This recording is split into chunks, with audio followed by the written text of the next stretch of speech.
안녕하세요. 내정신 채널 간 여러분 반갑습니다. 김찬조입니다. 오늘 이렇게 아름답고 좋은 4월의 마지막 주간에 여러분 함께하게 됐습니다. 아무쪼록 이렇게 봄날 만끽할 수 있는 그런 나날 되시면 좋겠고요. 또 이제 성하의 계절, 여름을 앞두고 있을 텐데 잘 건강 관리하시고, 자, 우리도 여전히 이렇게 작은 땅의 야수들 11번째 시간 됩니다. 어느덧 이렇게 왔는데요. 오늘 또 지난주에 이어서 특히 오키가 어떻게 되어 가고 있는가라는 부분을 주목해서 보시게 되면은, 이 소설을 한편으로는 오키라는 10살짜리 아이가 성장해나가는 성장소설이라고도 얘기할 수 있다고 했습니다. 물론 당연히 대하소설이면서 역사소설이긴 하지만은 또 한편으로는 성장소설이라 할 수 있다는 것은 오키를 중심으로 잘 보면은 뭐가 보일 수 있기 때문에 그렇습니다. 그래서 오늘도 마찬가지로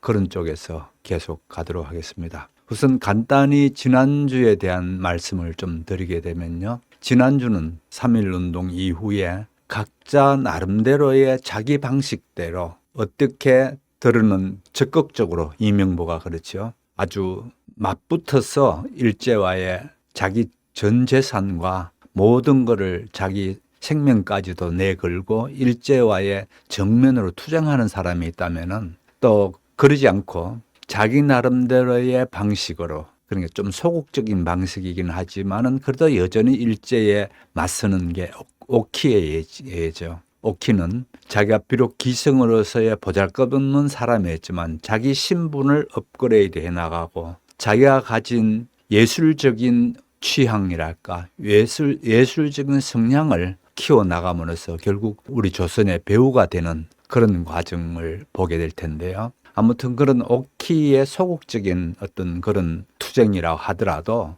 결국은 역사라는 커다란 수레바퀴 속에서 비록 지주의 아들이고 그렇게 됐다 하더라도 그 사람, 예를 들어서 이명보죠. 다시 말씀드리면요. 이명보가 그런 경우라면은 또 이명보와의 동경유학 같은 친구고 그렇게 했는 사이지만은 김성수는 철저히 자기 자신 또 자기 사업체 그거를 하면서 적절히 우리 독립이라는 건 안 돼. 그렇게 포기하고 그렇게 내 거를 챙기는 그런 사람. 다른 민족이고 뭐 이런 거는 볼 것 없고 내 거만 챙기면 되는 사람으로서의 김성수가 나온다면은 이런 군상들 속에서도 나름대로 역사의 수레바퀴 속에서 꿋꿋이 지켜나가는 사람들이 있었습니다. 한철 같은 경우 인력거꾼이죠. 인력거꾼으로서의 한철이 그 당시를 견뎌내는 방식이라든지, 또 그 다음에 무엇보다도 정호입니다. 남정수의 아들이죠. 아버지의 사냥꾼적인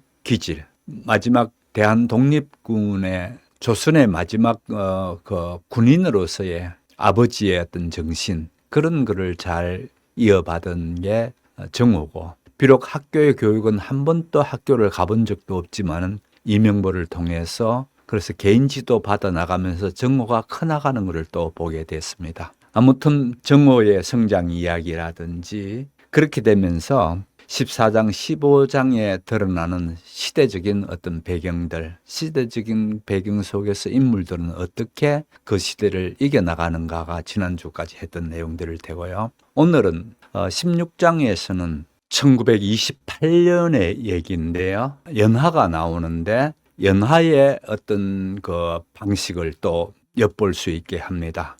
연하는 어떻게 이 시대를 또 견뎌낸다기보다 이 시대를 그냥 자기 몸으로 받아들인다 할까요? 그 시대에 흐르는 물결대로 흘러가는 그런 기생으로서의 자기 자신, 그러면서 마사장과의 어떤 관계 속에서 마사장의 연인이랄까요? 마사장의 첩으로서의 그런 관계를 볼 수가 있을 테고, 그러니까 당장에 내가 내 일신을 편안하게 하는 것, 내 일신을 안전하게 하는 것, 그런 쪽으로 연하를 보게 된다면은 결국은 연하와 그 다음에 오키는 둘도 없는 친구였지만 이제 서서히 친구가 갈라지고 있는 부분을 볼 테고요. 또 거기에 비해서 연하의 언니죠. 월향은 어떻게 자기가 기생이라는 신분을 꾸준히 그렇게 해나가면서 이 신분을 탈피해 나가면서 무엇보다도 딸인 해숙에게 자기의 모든 꿈이랄까, 모든 것을 해쉽게 걸고 있는가,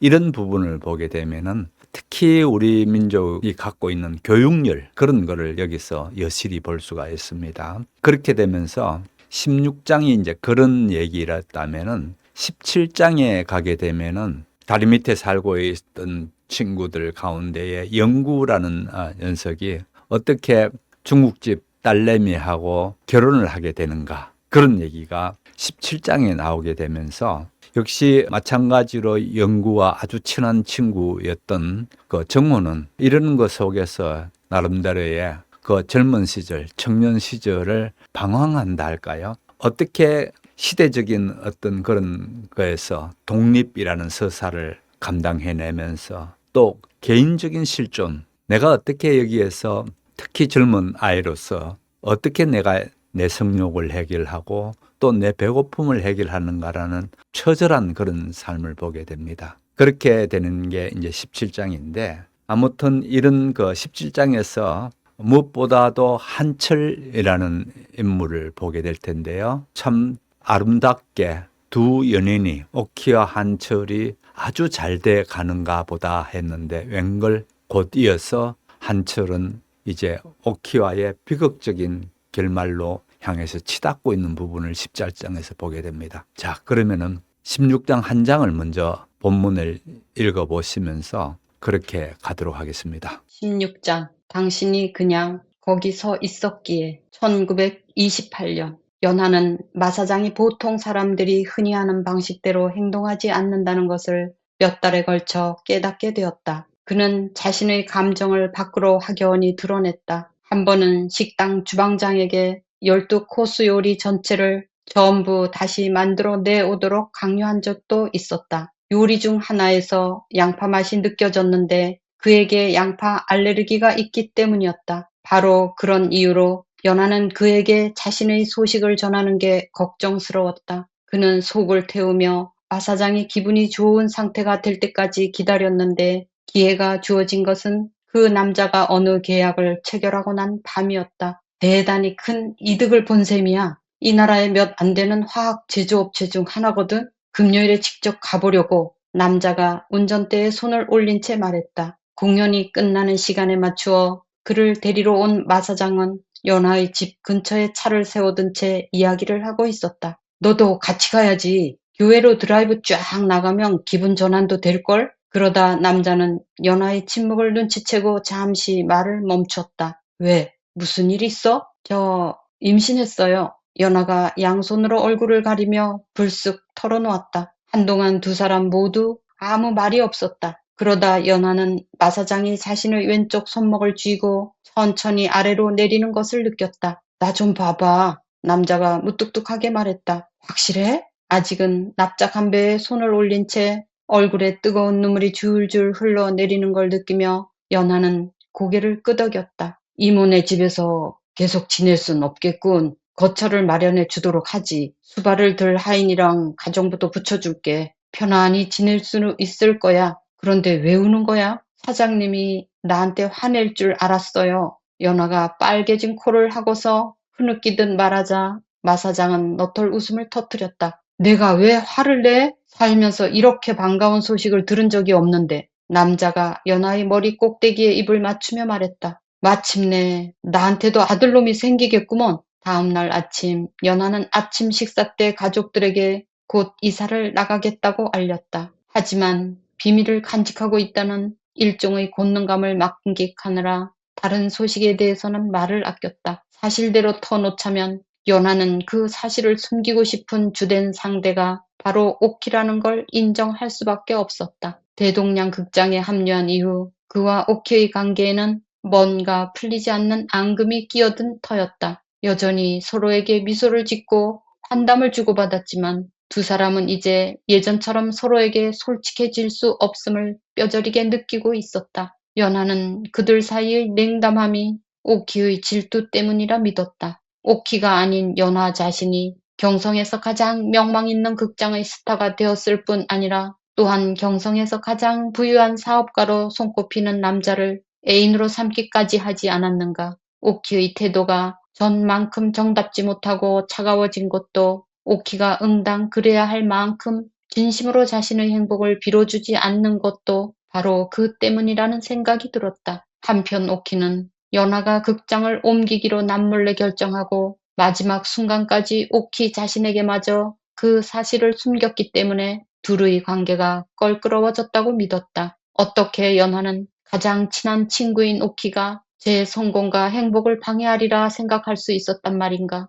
연하가 이사 나가는 날 다니와 월양과 오키는 그를 도와 옷가지가 담긴 가방들을 차에 실었다. 10년 전에 내가 여기 가지고 들어왔던 것보다 훨씬 많아졌구나. 다니가 짐의 무게에 눌려 얼굴을 찌푸리는 신용을 하며 농담을 건넸다. 어찌나 무거운지 팔이 다 떨어져 나가겠다. 그렇지만 하인들에게 맡기는 대신 직접 돕겠다고 나선 사람은 다름 아닌 다니 자신이었다. 차의 트렁크와 뒷좌석까지 연하의 짐으로 꽉꽉 차자 다니는 연하가 아직도 작은 어린 아이인 양 두 손으로 그의 얼굴을 담뿍 감싸고는 말했다. 너는 내 사촌의 딸이니 우리는 오촌 사이지. 하지만 난 언제나 내가 내 친딸이라 생각하며 대해왔단다. 우리는 지난 10년 동안 이 집에서 함께 지냈던 한 가족이야. 그렇지? 다니의 눈에 눈물의 흔적은 없었지만 그의 목소리는 떨려 나왔다. 우린 항상 한 가족일 거예요, 다니 이모. 연하가 다니를 끌어안으며 부드럽게 말했다. 그런 뒤 월양, 오키, 그리고 해숙도 한 번씩 안아주었다. 이미 시동이 걸린 차가 한 줄기 매연을 내뿜으며 덜컹거리고 있었다. 운전기사가 연하에게 조수석 문을 열어주었고 그들은 함께 떠났다. 화의 이사는 다니의 집에 묘한 우울감을 드리웠다. 그의 부재가 가장 두드러지게 느껴지는 건 아침 식사 자리에서였는데 그때만큼은 언제나 모두 함께 모이곤 했기 때문이었다. 늘 그래왔듯이 다니는 자신의 감정에 대한 열정적인 도취와 그런 감상에 빠져들기를 자제하려는 의지 사이에서 오락가락했다. 전자는 그의 본성이었고 후자는 그의 원칙이었다. 다니는 결코 슬픔과 공허한 마음을 스스로 인정하는 법이 없었으니 가장 예리한 관찰자만이 그의 확고한 침착성에 미세한 변화가 찾아왔음을 감지할 수 있을 터였다. 그러나 다니의 속내를 속속들이 파악하는 월양은 이모가 떠난 연하를 몹시 그리워하고 있다는 걸 알았다. 월양 자신도 비슷한 상실감을 느꼈지만 그렇다고 낙심하지는 않았다. 동생과 함께 나이를 먹어가며 그는 자신의 자매를 진심으로 사랑하게 된 터였다. 하지만 그런 심경 변화와 동시에 그들 각자의 자아는 서로 다른 방향으로 형성되었으니 두 사람은 해가 지날수록 서로를 덜 필요로 하게 되었다. 월양은 그저 연하가 저만의 재능을 꽃피우고 자신이 원하는 것을 찾게 되어 기쁠 뿐이었다. 자신을 사랑해주는 남자와 음악, 동생의 행복에 필요한 건 이 두 가지뿐이라는 것을 그는 잘 알고 있었다. 그러나 정작 자기 자신이 행복하려면 무엇이 필요한지 월양은 알 수가 없었다. 관심이 없어서는 아니었다. 정확히 말하자면 월양은 그런 문제에 대해 한시도 생각을 멈춰본 적이 없었는데 그에겐 행복이라는 관념 자체가 뭔가 낯설고 닿을 수 없는 것처럼 느껴졌기 때문이다. 그건 마치 당신은 달에 가서 살고 싶나요? 라는 질문을 받은 것만큼이나 엉뚱하고 이치에 맞지 않는 것 같았다. 월양에게 가장 행복에 가까운 감정이란 한밤중에 그의 딸이 자신의 이불 속으로 웅크리고 들어오며 팔베개를 해달라고 졸라댈 때 드는 기분이었다. 내 베개는 어쩌고? 월양이 이렇게 물으며 마른 국화잎과 녹두로 가득 찬 해숙의 부드러운 원통형 비단 베개를 가리키면 해숙은 그의 품으로 파고들며 이렇게 대꾸했다. 싫어 싫어. 엄마 팔 베고 잘 거야. 그러곤 진절머리가 난다는 듯 과장된 한숨을 푹 쉬어 보이는 월양을 향해 낄낄거리며 웃어 보이는 것이었다. 두 사람은 그들만이 이해할 수 있는 시시한 장난을 치곤 했다. 해숙이 코, 이마, 턱, 뺨, 눈썹 하는 식으로 신체 부위 이름을 연속으로 외치면 월양은 해숙이 불렀던 지점에 빠르게 입을 맞추는 식이었다. 그러다 어느 순간 속도가 맞지 않아 엉뚱한 곳에 뽀뽀를 하고 게임이 엉망진창으로 흘러가면 두 사람은 아무것도 의식하지 않고 즐거운 웃음을 터뜨리며 배꼽을 잡았다. 딸의 귀엽고 작은 얼굴에 나타난 순수한 사랑과 숭배의 감정을 바라보며 오량의 마음속에는 이것이 아닌 무엇도 그 누구도 중요하지 않다는 확신이 차올랐다. 어쩌면 그게 바로 오량의 행복이었을 것이다. 하지만 그걸 행복이라고 만끽하는 것은 자신을 이기적이고 자격 없는 사람처럼 느끼게 했다. 그는 특별히 행복해지기를 바라지 않았고 그저 자신과 딸의 장래를 보장하기에 충분한 돈을 모으기만을 고대할 뿐이었다. 그는 해숙을 평범하고 현대적인 여자아이로 키워내고 싶었다. 그게 바로 오량이 기생일을 하면서도 어떤 연애사에도 휘말리지 않도록 조심했던 이유였다. 그래야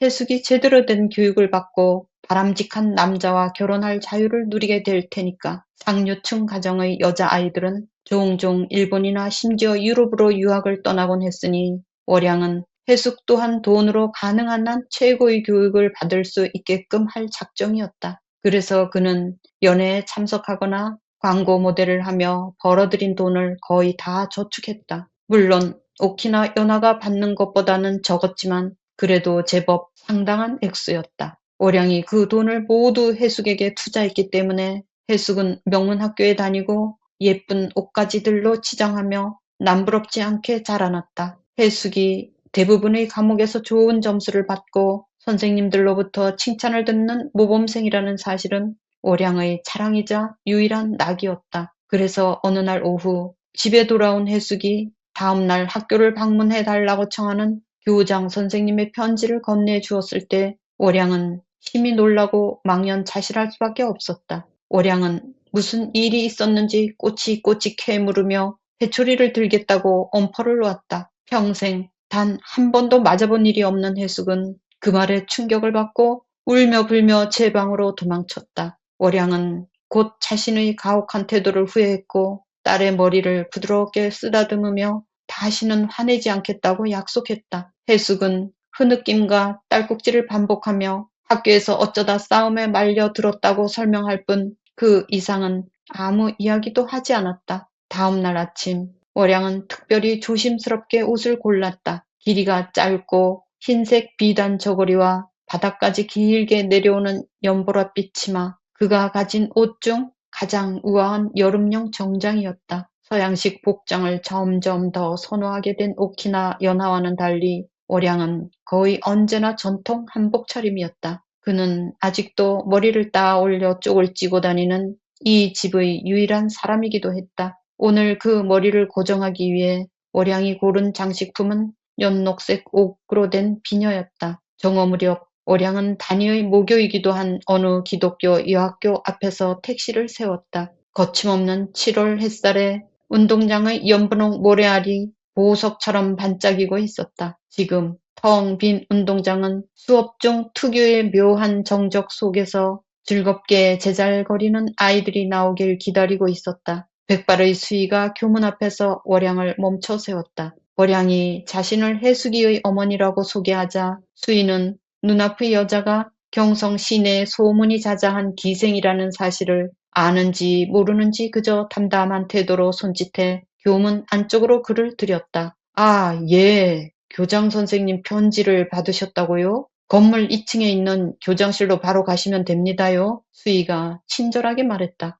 오량은 그에게 고맙다고 인사한 뒤 정작 자신이 곤경에 처한 어린 소녀가 된 듯한 기분을 애써 숨기며 햇볕이 따갑게 내리쬐는 운동장을 가로지르기 시작했다. 위층 집무실에서 교장은 방문객인 커티스 부영사와 커피를 마시고 있었다. 교장은 미국 뉴욕주 서부 도시인 로체스터 출신이었고 커티스는 같은 뉴욕주의 이타카에서 자랐다. 고향의 이웃이었다는 인연으로 두 남녀는 경성에 거주하는 미국인들 중 누구보다도 서로에게 의지하며 왕래하는 사이로 친하게 지냈던 터였다. 우리 학생들이 얼마나 교육 수준이 높고 예의 바르고 독실한지 당신도 알게 될 거예요. 벌써 추천할 만한 아이들 몇몇이 떠오르는데 교장이 잔을 받침 접시에 딸깍 내려놓으며 말했다. 도기가 부딪히는 카랑카랑하고 경쾌한 소리가 교장실을 채웠다. 경제적으로 풍족하지 못한 가정 출신이지만 아주 똑똑한 학생이 몇 있어요. 그들은 재학 중에도 얼른 결혼하라는 주변의 압박을 받곤 하죠. 이번 취업 기회는 그들이 받은 교육을 활용하고 나아가 경제적으로 자립할 수 있는 좋은 기회가 될 거예요. 커티스 부영사는 생각에 잠긴 듯 고개를 끄덕였다. 그가 교장을 찾아온 건 영사관에서 근무할 새 통역사와 비서를 찾기 위해서였다. 그동안 근무하던 통역사가 불행히도 지난 겨울 결핵으로 세상을 떠났기에 하루빨리 후임자를 찾아야 했다. 물론 선교사 학교를 졸업한 젊은 남자들도 있었지만 새로 부임한 총영사가 여성 통역사와 타자수가 남성 인력에 비해 더 고분고분하고 고용 비용도 적게 든다는 사실을 지적한 터였다. 남자들은 공산주의든 독립운동이든 혹은 양쪽 모두든 정치활동에 관여하여 단순한 근무를 복잡하게 만들 가능성이 크다는 게 총영사의 주장이었다. 전임자였던 전 총영사는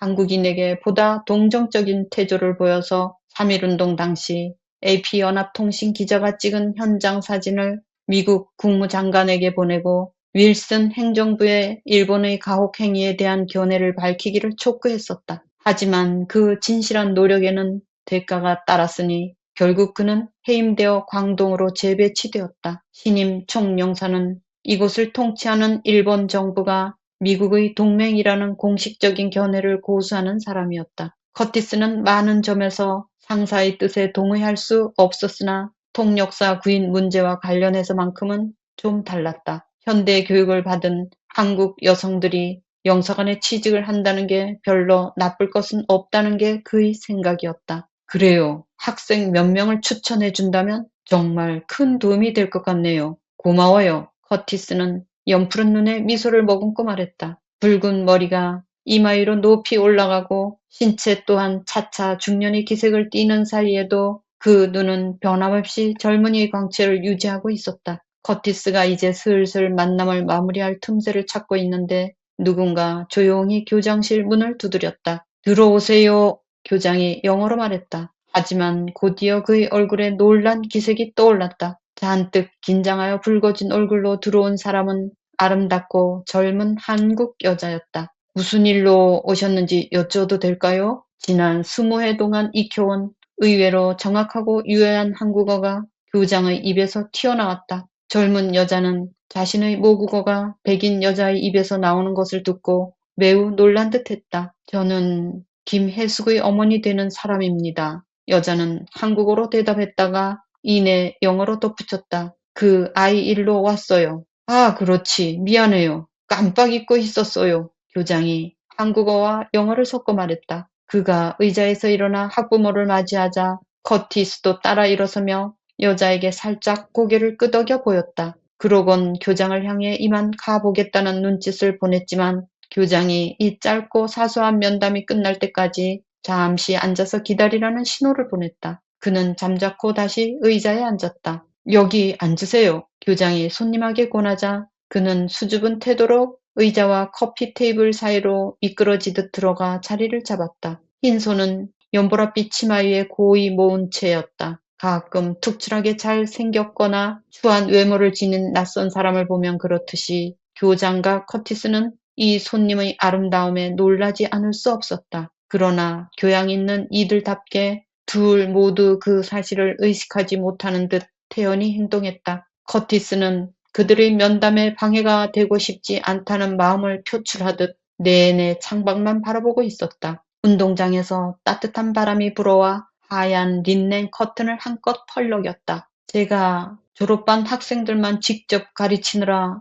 해수기를 잘 알지는 못합니다. 교장이 영어로 말했다. 하지만 해수기를 담당하는 교사들의 말로는 매우 총명하고 똑똑한 아이라더군요. 감사합니다. 여자가 고개를 숙이며 조용히 말했다. 해수기는 지금까지 한 번도 문제를 일으킨 적이 없는 학생이기에 이번에 다른 학생 한두 명과 싸웠다는 말을 듣고 무척 놀랐습니다. 다른 아이들이 먼저 해수기를 조롱하고 있었던 상황 같아요. 하지만 발로 차고 주먹질을 시작한 사람은 해수기였습니다. 이해하시겠습니까? 교장은 상대가 말썽꾸러기 학생이든 교직원이든 방문객이든 가리지 않고 모두에게 사용하는 엄격한 목소리로 말했다. 네, 알아들었습니다. 여자는 자기 무릎만 가만히 내려다보며 갸날프게 대답했다. 그 학생들이 해숙이에게 아버지가 없다며 놀려댔다는데 그건 정말 끔찍한 짓이지요. 하지만 그렇다고 학교에서 폭력을 하는 학생을 그냥 내버려 둘 수는 없습니다.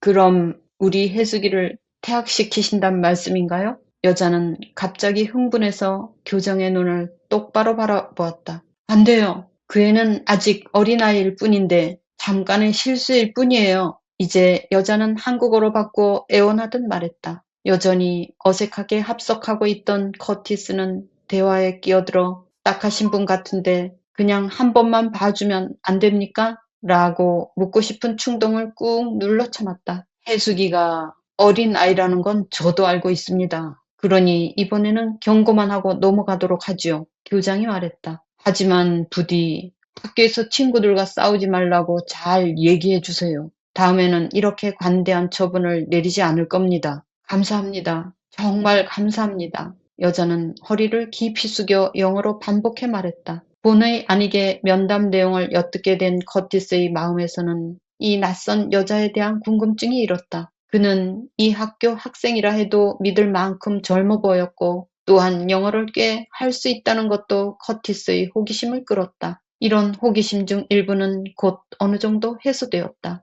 교장이 그에게 어디서 영어를 배웠는지 묻자 여자는 전에 이 학교에 다녔던 이모가 가르쳐 주었다고 설명했다. 방문객이 떠나자 교장이 커티스를 향해 돌아서며 말했다. 미안해요. 우리 얘기가 먼저 마무리될 때까지 잠깐 기다리시라고 할 수도 있었는데. 아니, 전혀 문제없어요. 괜찮아요. 커티스가 말했다. 그런데 그 사람 누구죠? 우리 학생 중 한 아이의 어머니예요. 교장이 대답했다. 어머니라기엔 너무 젊어 보이던데. 부영사는 속내를 감출 생각도 없이 눈썹을 한껏 치올렸다. 영어도 꽤 하고 혹시 기혼 여성이 영사관에 취직하고 싶어 하지는 않으려나요? 그분은 미혼이에요. 커티스 씨. 어쨌거나 그분이 통역사나 비서가 되고 싶어 할 거라는 생각은 거의 들지 않지만 교장이 톡 쏘아붙이듯 말했다. 커티스는 자신이 어쩌다 교장의 기분을 상하게 했는지 몰라 어리둥절한 마음으로 얼굴을 붉혔다. 교장은 그보다 최소 10살쯤 연상이었고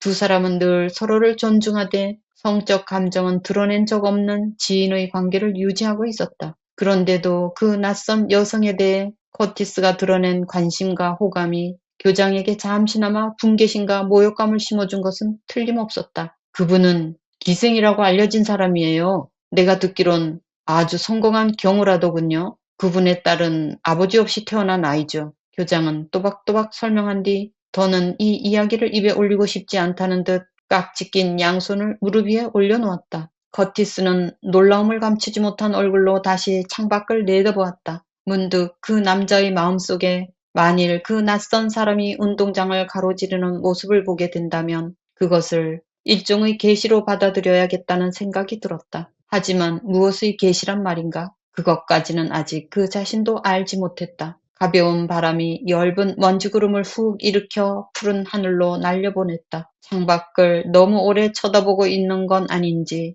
혹시라도 자신의 부주의한 태도에 교장의 기분이 상하는 건 아닌지 슬슬 걱정이 들 즈음 연보랏빛 치마를 입은 여자가 창틀 안으로 모습을 드러냈다. 이리저리 날리는 분홍빛 모래 속에서 그는 마치 어느 사막을 건너는 고독한 여행자 같아 보였다. 한철은 오키의 공연이 끝나고도 더 이상 인력거를 가져오지 않았다. 대신 그들은 매번 오키의 집까지 함께 걸어갔다. 산책은 거의 1시간 가까이 이어졌지만 한낮 내내 경성 시내를 뛰어다녔던 한철도 장시간의 연극 연습과 무대 공연을 마친 오키도 전혀 피로를 느끼지 못했다. 두 사람은 그저 손을 잡은 채 이리저리 돌아다니는 것만으로 자신들이 생생하게 살아있음을 느꼈다. 그들은 각자 눈에 들어온 것들을 서로에게 가리켜 보여주느라 바빴다. 어머, 저 백화점에 아치형 창문 좀 봐. 저기 조각상이 서 있는 거 알고 있었어요? 사실 그중 특별히 심오하거나 의미 있는 건 전혀 없었지만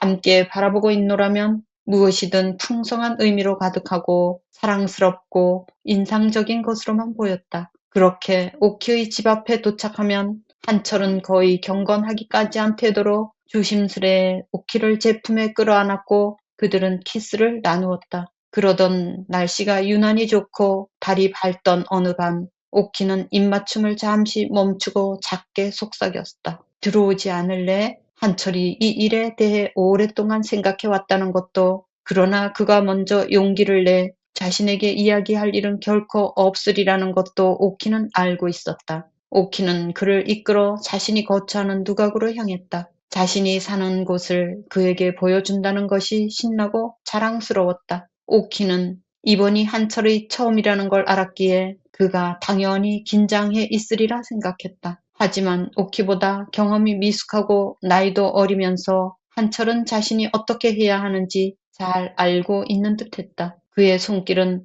다급하면서도 여리고 부드러웠다. 심지어 둘 다 옷을 완전히 벗은 다음에도 한철은 오키의 정수리에서 손끝까지, 다시 오키의 발가락까지 내려가며 온몸에 천천히 입을 맞췄다. 그의 입술은 마치 지도를 만드는 사람처럼 오키의 전신을 부지런히 탐험하며 오키의 모든 감각을 관능적으로 그려냈다. 오키의 입에서는 연신 작은 한숨이 가쁘게 새어나왔다. 다른 사람들과 함께 할 때처럼 그저 상대의 행위에 만족을 느끼는 신용이 아니라 그러지 않고는 참을 수 없기 때문이었다. 오키는 날렵하면서도 근육이 잘 발달한 한철의 몸을 올려다보았다. 자신의 만족을 늦추며 끈기 있게 오키의 몸을 애무하는 한철로 인해 넋이 나가버릴 것만 같았다. 더는 못 기다리겠어. 이렇게 말하며 그를 향해 손을 뻗었는데도 한철은 계속 오키의 몸을 어루만질 뿐이었다. 이대로 당신에게 영원히 킬수할 수 있어요. 그가 낮게 속삭였다. 그리고 마침내 한철이 오키 안으로 들어왔을 때 그들은 경애에 찬 눈빛으로 서로를 바라보았다.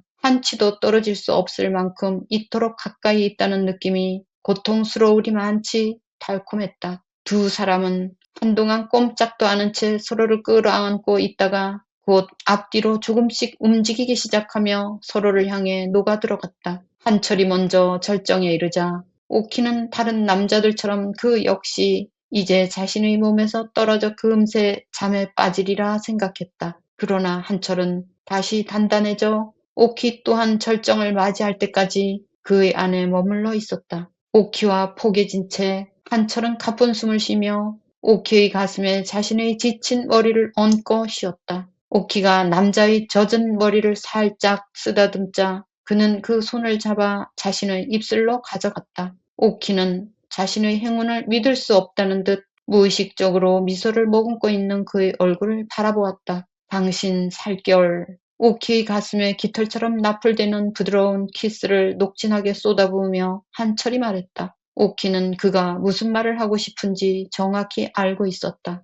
한철의 맨살이 자신의 살에 닿는 감촉이 너무나 아늑하면서도 강렬했고 그렇게 살을 맞대고 있는 순간에도 더 많은 갈망과 허기를 느꼈다. 더 이상의 대화 없이 그들은 자세를 바꾸어 최대한 서로의 몸을 어루만졌고 이렇게 바보스러울 만큼 서로에게 깊이 빠져들어 있는 자신들을 향해 웃음을 터뜨렸다. 당신 심장이 뛰는 소리가 들려요. 한철이 중얼거렸다. 오키 또한 자신의 배 위에서 거세게 뛰는 그의 심장 박동을 느낄 수 있었다. 아무도 오키에게 이런 말을 해준 적은 없었다. 그리고 아무도 이런 느낌을 이토록 가치 있는 것으로 만들어주지 못했다. 한철의 심장 박동을 느끼는 이 순간의 기분이 평생 소중한 기억으로 간직되리라는 걸 오키는 알 수 있었다. 자기는 날 사랑해? 오키가 물었다. 네, 사랑해요. 한철이 짧게 대답했다. 정말로요. 왜? 언제부터? 극장 밖에서 당신을 처음 봤을 때부터요. 왜냐고요? 그냥 당신은 당신으로 거기 서 있었고 나도 거기 함께 서 있었으니까. 그렇게 단순하고 그렇게 복잡한 거예요. 그렇게 될 수밖에 없었던 거였고요. 남자는 한숨을 내쉰 뒤 고개를 돌려 자신의 오른쪽 뺨을 오키의 가슴에 밀착시켰다. 그날 이후 한철을 사랑하고 한철에게 사랑받는 것보다 오키에게 더 중요한 건 아무것도 없었다. 이제 오키는 연하와의 사이가 멀어진 것이나 공연 무대의 성공 여부에 대한 생각에 거의 시간을 쏟지 않았다. 그는 자신이 가장 중요한 것, 매우 순수하고 희귀한 것을 이미 가졌음을 알았다. 처음 은실의 집에 들어갔을 때만 해도 그가 상상할 수 있었던 미래라고는 고작 하인이 되는 것뿐이었다. 그런 다음엔 오직 혐오감 외에는 아무 감정도 느끼지 못하는 남자들과 잠자리를 하다가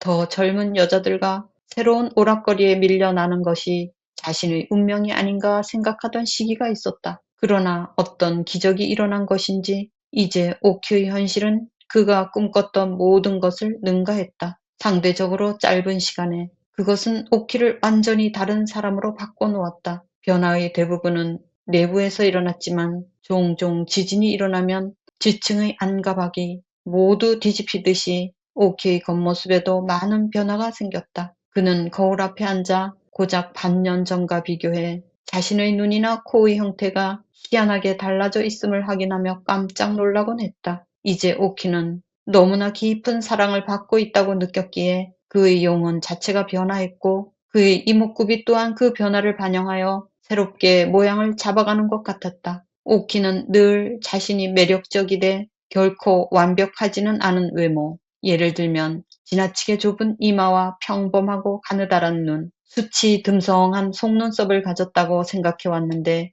그런 단점들이 더 이상 눈에 띄지 않았다. 또한 그동안 어디서나 대중의 이목을 끄는데 익숙했지만 지금처럼 그러한 관심이 폭발적이었던 적은 없었다. 길을 걸을 때나 무대에 오를 때마다 오키는 사람들의 뜨겁고 애타는 시선이 자신을 따라오는 것을 느꼈다. 하지만 정작 그에게는 그중 어느 것도 중요하지 않았다. 이제 오키의 관심은 오직 한철의 눈에 아름답게 보이는 것뿐이었다. 남자들에 비해 여자들은 사랑을 온전히 주는 것 혹은 받기만 하는 것으로 양극화하기 마련이다. 사랑을 철저하게 이타적인 보살핌으로 이해하는 여자들과 사랑을 통해 자신이 어떻게든 혜택을 받지 못하면 이를 견디지 못하는 여자들 사이에는 매우 큰 간극이 존재한다. 오키에게는 한철을 통해 자신이 무엇인가를 얻어낸다는 생각 자체가 그들의 사랑을 더럽히는 것처럼 여겨졌다. 그동안 오키가 뭇 후원자들과 구해자들에게 받아온 그 어떤 선물이나 쌈짓돈도 어떻게 하면 한철을 도울 수 있을지 생각에 잠겨 있을 때만큼 그를 행복하게 해주지 못했다. 오키에겐 한철이 야간 학교를 졸업할 때까지 그를 부양하기에 충분한 자금이 있었다. 가장 큰 손님이었던 오키를 잃은 뒤 한철은 인력거로 생계 수입을 올리는 데 어려움을 겪는 중이었다. 하지만 오키는 그가 자신의 도움을 선뜻 받아들이지 않으리라는 점을 짐작하고 있었다. 그리고 마침내 오키가 그 말을 꺼냈을 때 한철은 처음으로 오키 앞에서 불쾌한 기색을 드러냈다. 당신 돈은 절대 받을 수 없어요. 그는 단호하게 말했다. 나는 스스로 돈을 벌 수 있는 남자예요. 여자한테서 돈을 빼앗아 쓰지는 않는다고요. 그렇게 받아들이지 마. 오키가 달래듯 말을 이었다. 내가 자기보다 한 살 더 먹었잖아. 이렇게 생각해봐. 살다 보면 자기보다 나이가 많고 더 나은 상황에 있는 누군가의 도움을 받아야 할 때도 있어. 그렇게 도움을 받아서 성공하고 나면 호의에 보답하고 다시 자신의 도움이 필요한 사람들을 도울 수도 있는 거야. 이런 식으로 같은 자리에서 쳇바퀴만 돌리며 계속 시간을 허비할 순 없잖아. 지금의 진흙탕에서 빠져나갈 수단이 필요한데 내가 바로 그 수단이 되고 싶다고. 오키는 너무나 사랑스럽고 순수한 눈으로 한철을 바라보았다. 그의 제안은 온전히 이타적인 마음에서 나온 것이었고 그 대가로 그가 한철에게서 바라는 건 아무것도 없었다. 한철은 오키의 손에 입을 맞춘 뒤 말했다. 나는 당신의 사랑을 받을 자격이 없는 사람이에요. 한철은 대학 진학 시험이라도 한번 쳐보겠다고 이렇게 6, 7년 더 죽도록 고생하느니 차라리 이쯤에서 포기하고 야학을 중퇴할까 생각하던 참이었다. 그렇게 평생 인력거를 끄는 기사로 살거나 조만간 인력거마저 시대의 유물로 사라지게 된다면 등에 벽돌을 쥐고 나르는 고강도 노동자가 되어 주 7일 내내 공사장에서 일하다 언젠가 몸이 다 축나면 죽겠거니 싶은 마음이었다. 결국 오키는 한철의 야학 등록금을 내주었고 더하여 그와 가족의 생활비까지 책임지기 시작했다. 기생 출신 배우가 자신을 물질적으로 지원하고 있다는 걸 차마 털어놓을 수 없었기에 한철은 어머니에게 장학금을 탔다고 둘러댔다. 어머니는 이렇게 말했다. 드디어 너도 내가 지닌 잠재력에 걸맞는 성과를 얻어냈구나. 그래도 자칫 오만해져 게으름 부릴 생각일랑 말아라. 대학에 들어갈 때까지 한순간도 쉬어선 안 돼. 내 성공에 우리 가족의 생사가 달려있다. 한철은 하루 9시간을 학교에서 보냈고 귀가해서는 더 오랜 시간을 들여 밤새들 마저 울음을 멈출 때까지 공부에 매진했다. 가끔은 해가 뜰 때까지도 책을 읽고 있는 자신을 발견하기도 했다. 몇 년 동안 인력거를 끌고 시내를 빙글빙글 돌던 그에게 그저 한자리에 편히 앉아 공부만 하는 건 얼마든지 기쁜 마음으로 할 수 있는 일이었다. 한철은 몇 년간의 학업 과정을 고작 1년 만에 따라잡고 마침내 대학 진학 시험을 치렀다. 시험의 결과는 신문에 발표되었다. 전국 모든 학생 중 최고점을 받은 수석과 그에 상응하는 고득점자의 명단 속에서 자신의 이름을 발견한 순간 한철은 벌컥 눈물이 터질 만큼 큰 흥분에 사로잡혔다. 그가 그토록 감격한 것은 바로 두 가지 사실 때문이었다. 먼저 나락과 성공의 보루 사이에 걸쳐 있던 자신의 삶이 결정적이고 돌이킬 수 없는 전환점을 맞아 후자로 돌아섰다는 점. 그리고 둘째로 결국에는 자신이 이 모든 것을 혼자만의 힘으로 해냈다는 점이었다. 그러면 1928년에 경성을 배경으로 얘기는 진행되는데요. 우선 1928년의 경성을 한번 보시게 되면요. 굉장히 역사적 전환점에 와 있었다. 이 부분입니다. 3.1 운동에서 그 일제는 이제 문화통치라는 방식으로 바꿉니다. 조선이라는 나라를 마구 이렇게 눌렀더니만은 이렇게 3.1 운동이 일어나니까 달래는 방식이죠. 달랜다기보다 다른 전략을 씁니다. 그 전략이 문화통치라고 합니다. 아무튼 그러면서 조선에서 근대적 소비 문물 이런 거를 이제 확산시키죠. 아무래도 사람들이 당장에 눈에 보이는 거라든지 이런 것들이 달라지면 뭔가 달라진다고 생각하기 쉽죠. 내가 개인적 욕망이 이렇게 만족되면은 별로 정치에 관심이 없어지게 되거든요. 그러니까 그거를 하는 거를 보는데 아무튼 개인적 욕망과 안정을 추구하려고 하는 모습들이 여기에 연화라는 아이를 통해서 나타나게 됩니다. 그러면 연화는 어떻게 되는가라는 것을 한번 볼 텐데요. 아무튼 이런 시대적 배경 속에서 있었다라는 부분입니다. 그래서 우선 연화가 하는 방식을 보게 되면은 마사장하고 아주 쉬운 방식을 선택합니다. 그 마사장의 연인이 되면서 그 마사장이 갖고 있는 어떤 돈이랄까 그런 힘에 의해서 살아가려고 하는 게 연화인데, 연화는 이미 마사장이 어떤 인격의 사람인가라는 걸 잘 알고 있습니다. 한 예를 들어서 아주 코스 요리가 쫙 나오는 코스 요리에서 마늘 냄새가 난다. 그러면서 그 코스 요리 전체를 전부 다 다시 하라고 그렇게 하는 것을 봅니다. 그러니까 자기는 마늘 알러지가 있다는 거죠. 그렇게 하는 거에서 보면서 얼마나 마사장이라는 사람이 까탈스러운가라는 부분을 한 예로 이제 이걸 보게 되고요. 그 다음에 연화가 마침내 임신을 하게 됐는데 임신 고백하는 장면을 한번 보십시오. 상당히 이렇게까지 할 필요가 있나 할 정도로 연화는 저자세면서 제가 임신했어요 하면서 오히려 연화가 책임져야 될 것이 아니지 않습니까? 그런데 임신했다는 걸 매우 어렵게 그렇게 얘기한다든지 저자세로 얘기하는 부분을 보게 됩니다. 그때에 마사장이 하는 태도를 한번 보십시오. 그런가 한번 보자 하면서 아직까지도 납작한 배인데도 배에 손을 이렇게 만져보기도 하고 그러면서 그 다음에 하는 얘기가 상당히 뭔가를 깔고 있습니다.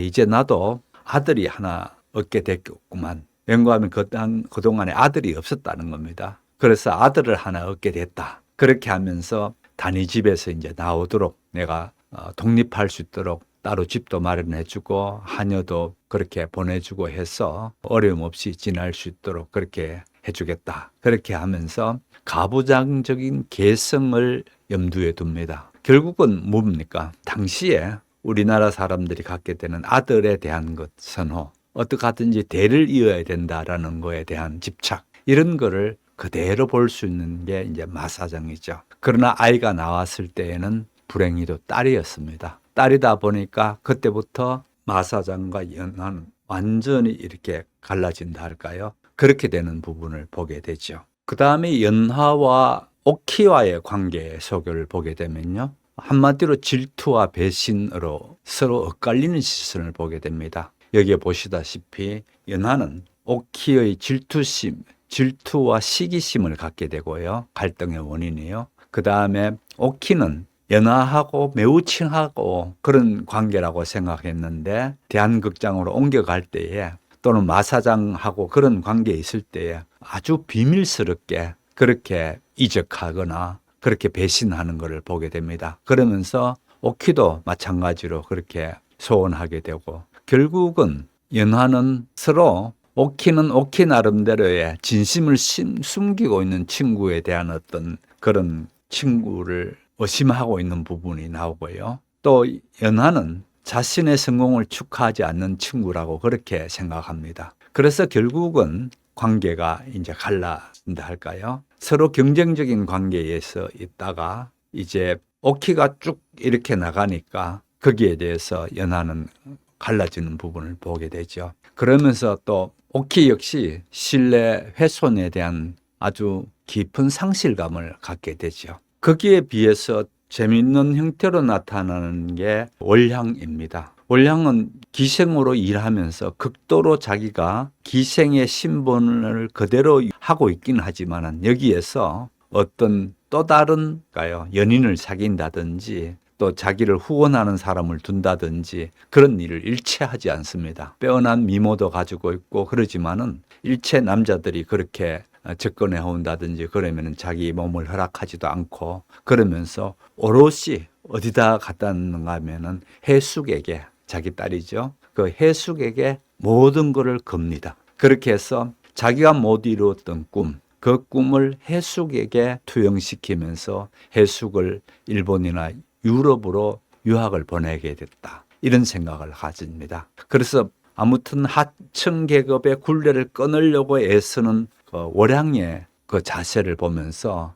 우리 민족 특유의 어떤 교육열, 그 교육열을 여기서 월향을 통해서 그대로 볼 수가 있죠. 그러나 월향은 혼자서 그같이 해숙을 키워나간다는 게 만만치 않습니다. 외국인 그런 기독교 학교에 다니면서 해숙이 공부도 잘하고 그런 아이지만은 같은 또래 아이들끼리 해서 아이들이 아버지 없는 아이라고 놀림을 받습니다. 그 놀림에서 해숙은 그 참지를 못하고 아이들께 발길로 차면서 폭력을 휘두르게 됩니다. 그렇게 폭력을 휘두르게 되니까 결국은 월향이 교장 선생님으로부터 학교에 내일 나오라라는 어떤 연락을 받습니다. 그래서 그야말로 어떻게 될까? 그러면 아이가 퇴학당하나? 뭐 이런 생각들을 가지면서 자기의 모든 것을 걸었는데 이 아이를 퇴학당하면 어떡하나? 굉장히 노심초사 그렇게 갔는데 이때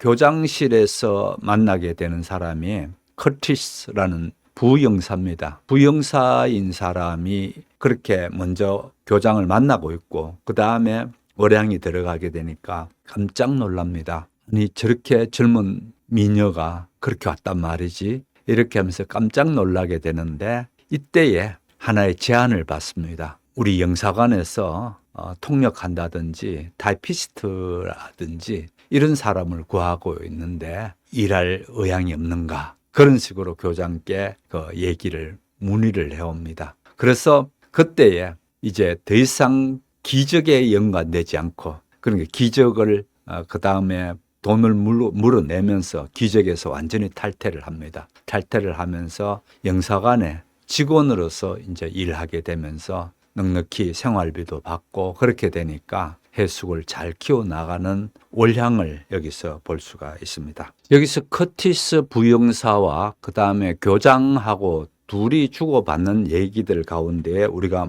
엿볼 수 있는 부분은요. 당시에 미국이 조선에 대해서 그러니까 일본이 조선을 합병시키고 조선을 마구 짓밟고 있는 거에 대해서 미국은 굉장히 용인하는 형태입니다. 그래서 예를 들어서 3.1 운동에서 어떤 그 시위하는 사진을 찍었는 거를 본국에 보고했다는 이유 때문에 그 앞에 영사가 한국 영사로 있다가 쫓겨납니다. 쫓겨나서 중국 쪽으로 가게 되는 예가 거기서 볼 수가 있습니다. 그래서 이 당시에 1928년 이때쯤에서 국제관계 속에서 우리 조선이라는 거는 팔의 때만큼도 안 되는 그런 상황이고, 오히려 미국이 일본이 이같이 조선을 통치하는 거에 대해서 상당히 용인하는 형태라 할까요? 눈 감아주는 그런 모습을 여기서 볼 수가 있습니다. 결국은 서구 제국주의가 힘없는 나라들에 대해서 어떤 시선을 갖고 있는가를 단적으로 볼 수가 있습니다.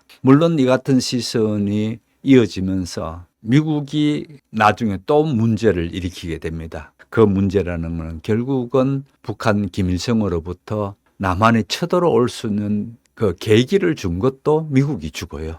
그래서 우리는 미국이 와서 구해준 얘기만 자꾸 그동안에 많이 했는데 사실은 그건 아닙니다. 그래서 이런 부분에서 저는 좀 더 분명히 역사를 알았으면 좋겠다, 그런 생각을 합니다. 미국이 와서 6.25 때 구해준 건 맞아요. 저는 그걸 부인하려는 게 아니고요. 그 전에 있었던 일들을 같이 보면서 그걸 볼 줄 알아야 되는 건데, 그 사람들이 지구상에 코리아가 어느 땅인지도 모르면서 와서 피 흘리고 그렇게 한 우리의 은인이다, 그렇게만 딱 보게 되면은 역사를 굉장히 좁게 보는 거죠. 그러나 제국주의 시대라는 이 넓은 세계사의 흐름 속에서의 우리 역시 피해자로서 당하고 있는 모습들, 그걸 보게 되면은 저는 그런 거를 그렇게 생각하면 안 된다라는 게 제 생각이고요. 아무튼 여러분이 세계사를 어떻게 봐야 되는가라는 부분인데요. 지금도 마찬가지입니다. 지금도 벌어지는 세계적인 일들, 이런 일을 볼 때에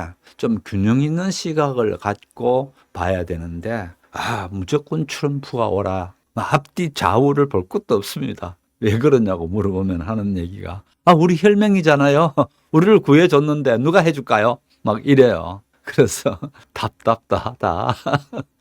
혈맹 아무 필요 없습니다. 우리 스스로가 지켜나가야 되는 겁니다. 우리 스스로가 강해져야 되는 겁니다. 이것저것 볼 것 없습니다. 우리 여기에 살고 있는 사람들 서로 적을 만들어 가지고 좌측이니 우측이니 이렇게 하면서 하는 부분을 보면서 참 생각이 짧아도 저렇게 짧다라는 생각을 저는 합니다. 예를 들어 가지고 한번 보세요. 아프리카라는 나라들이, 여러 나라들이 자기네들끼리 늘 싸움질 하다 보니까 아프리카 대륙 자체가 확 주저앉게 되죠. 또 그 다음에 한번 볼게요. 예를 들어서 중동 같은 경우에는요, 황금은 나오지 않아요. 금은 황금이 나오는 자리입니다. 그같이 돈이 그냥 땅에서 푹푹 쏟아지는데도 불구하고 그자들은 서로 늘 그렇게 싸우다 보니까 세계사에서 중동이 어떤 역할을 하나요? 아니에요. 좀 조용히 해줬으면 좋겠다는 것 뿐이에요. 그렇게 되면 다 그 대륙 자체가 망하거든요. 그래서 저는 우리 한국 이쪽 아시아, 이쪽 극동아시아에서 또다시 전쟁이 일어난다든지 서로 싸움질하는 걸, 그거는 절대 없애야 된다고 보는 겁니다. 이 지역 자체가 주저앉아 버리거든요. 이 지역 주저앉아 버리면은 어떻게 될 것 같습니까? 저쪽 서양이 우리를 볼 때에 가면 갈수록 이제 깔보게 됩니다. 마치 우리가 아니라고 하긴 어렵겠죠. 아프리카에서 그러는 맨날 치고받고 하는 싸움질을 하는 사람들을 숭상하나요? 깔보잖아요. 또 저쪽 지금 온 세계의 경제를 흔들고 있는 이 중동을 한번 보세요. 여러분 숭상하나요? 숭상하는 사람 있으면 좀 조심해야 됩니다. 그 사람은 온 난장판을 만들어 놓지 않습니까? 그러면은 아까도 말씀드린 세계사적인 안목을 가져야 되거든요. 아무튼 얘기가 옆으로 가버렸는데요. 이 당시도 벌써 세계 정세를 보는 게 얼마나 잘못 보고 있는가라는 부분이 여기에 나온다라는 얘기입니다. 자, 그럼에도 불구하고 저는 이 부분은 상당히 좋은 부분이라고 봅니다. 사막을 건너는 고독한 여행자, 이렇게 했습니다. 무슨 얘기인가 하니 월향이 교장 선생님을 만나러 가는 장면입니다. 교장 선생님을 만나러 가는 그 중에서 텅 빈 운동장을 가리키는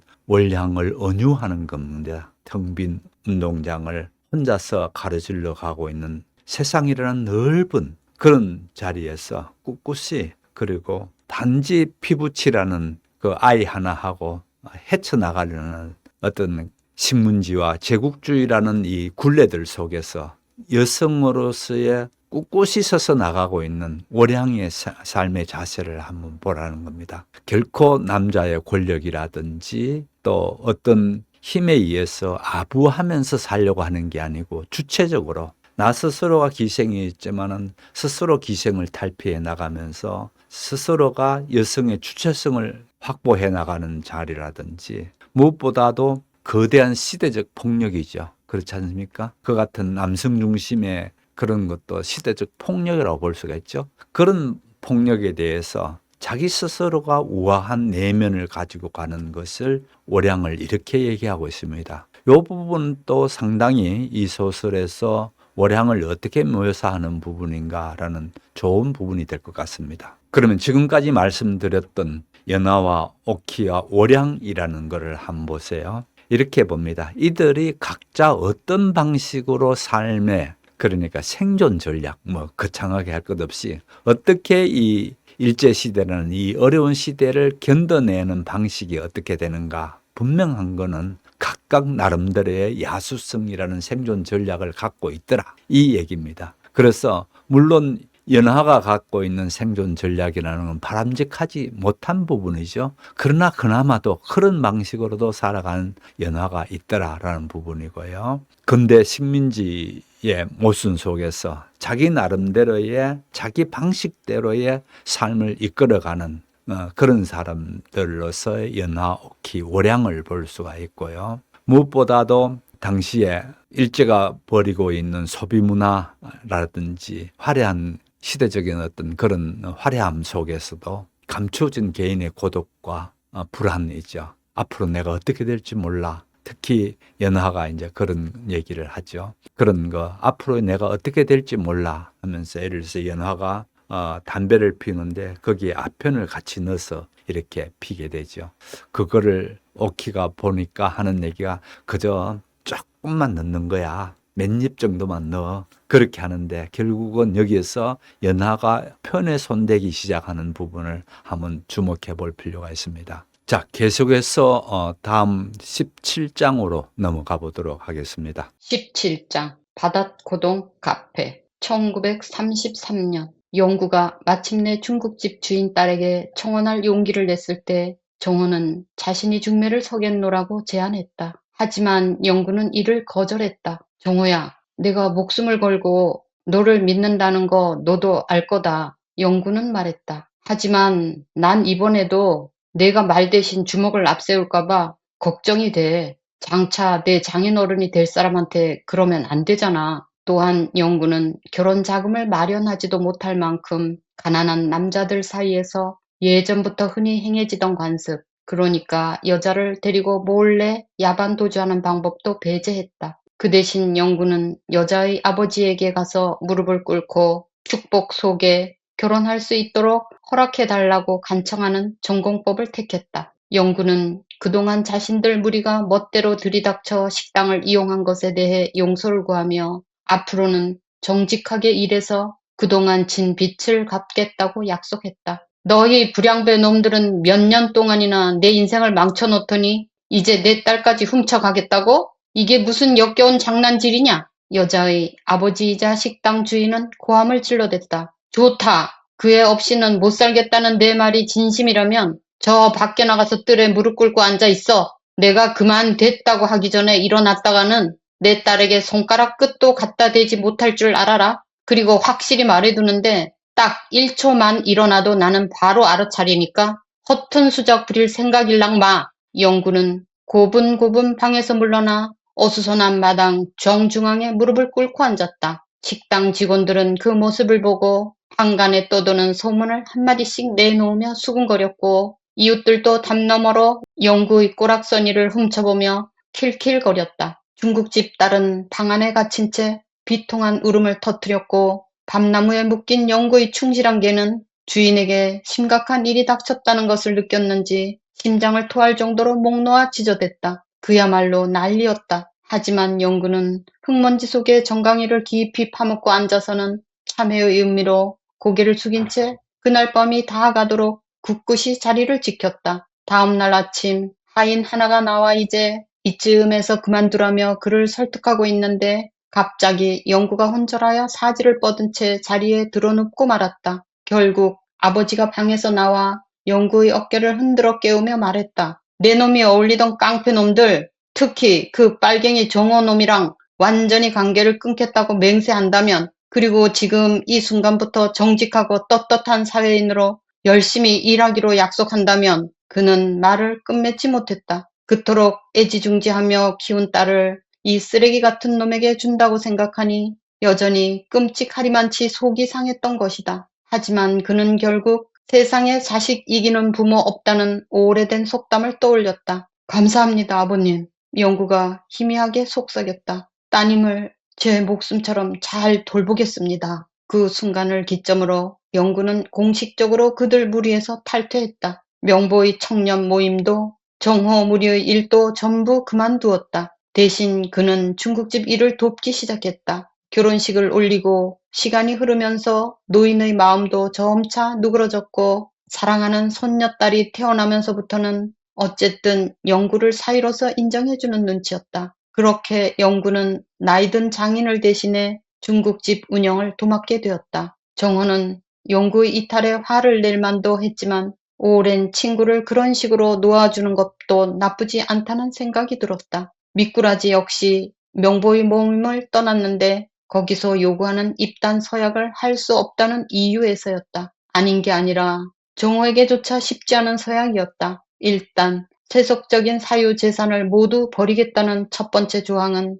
딱히 극복하기 어려운 것이 아니었다. 애당초 정호에게는 재산이라 할 것이 거의 없었으니까. 반면 명보는 자신이 가진 땅의 소유권 절반을 포기해서 가난한 사람들에게 나누어 주고 작전 수행비로 사용하도록 했고, 정호는 그런 행동이야말로 진정한 인내와 강인함의 표상이라 믿었다. 문제가 되는 것은 서약의 두 번째 조항, 그러니까 조국의 독립을 위해 언제든 자기 목숨을 바칠 각오를 하겠다는 내용이었다. 그동안의 관찰을 통해 정호는 두 가지 유형의 운동가가 있다는 사실을 알고 있었다. 현장에 몸을 던지다가 젊은 나이에 죽음을 맞이할 운명인 자들이 한 부류라면 나머지는 계속 살아남아 사람들을 다스리고 협상하고 선언문을 작성하는 사람들이었다. 명보가 후자라는 건 명백했다. 그는 활동 조직의 핵심적 역할을 도맡았고 학자다운 그의 손은 총을 발사하는 것보다는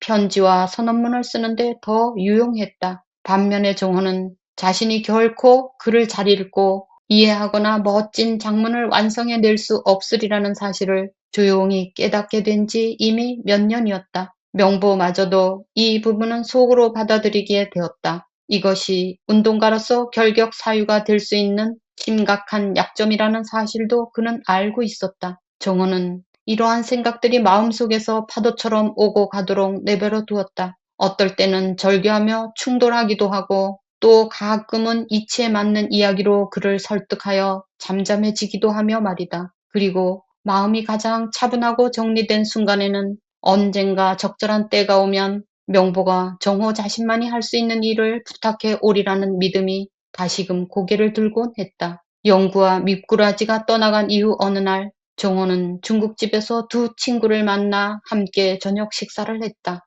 흡사 한여름 저물녘 잔디밭에 둘러앉은 듯한 분위기 속에서 이들은 추억이 가득한 장소에 모인 허물없는 옛 친구들이 그러듯 기분 좋게 취했다. 처음에는 정답고 행복한 기분이었지만 밤이 깊어갈수록 정호는 자신의 감정이 희미한 슬픔의 형태로 변해가는 것을 느꼈다. 셋 모두 아직 젊은 나이였지만 이미 그들이 함께 나누었던 무엇인가를 완전히 뒤로 한 채 이제 각각의 길로 나아가고 있다는 느낌을 강하게 받았다. 영구는 벌써 딸 하나를 둔 아버지였고 이제 조만간 태어날 둘째 아기를 기다리고 있었다. 미꾸라지는 그동안 모은 돈으로 영군의 식당 근처에 잡화점을 하나 차렸다. 정호로서는 시도해보려 한 적도 없는 일들이었다. 하지만 만약 오키가 곁에 있어 주었다면 또 그렇게 소소하고 현실적인 무엇인가를 꾸려나갈 수 있었다면 아마 그것만으로 정호 또한 다른 생각 없이 충분히 행복했을 것이다. 정호는 문득 오키를 안 본 지도 벌써 석 달쯤 되었다는 사실을 깨닫고 깜짝 놀랐다. 마지막으로 만났을 때 오키에게 새로운 남자가 생겼다는 인상을 받았고 그래서 그를 만나기 전보다 더 울적해진 기분으로 돌아온 기억이 떠올랐다. 그것은 독특한 형태의 자학적인 고문이나 다름없었으니 정호는 다시는 스스로에게 그런 경험을 안겨주지 않을 작정이었다. 친구들과 작별 인사를 나눈 뒤 정호는 혼자 운하 위의 돌다리로 가 담배를 피우며 이런저런 생각에 잠겼다. 그는 난간에 팔꿈치를 괴고 안주머니에서 은제 담뱃갑을 꺼냈다. 오랜 세월이 지나는 사이 담뱃갑에는 군데군데 더러움이 생겼고 섬세하게 조각된 부분도 알아보기 힘들어졌다. 하지만 그는 점화를 위해 파인 홈을 쓰다듬으며 생각했다. 이건 아직 여기에 있었다. 시간은 모든 감정의 진폭을 납작하게 눌러버리기 마련이지만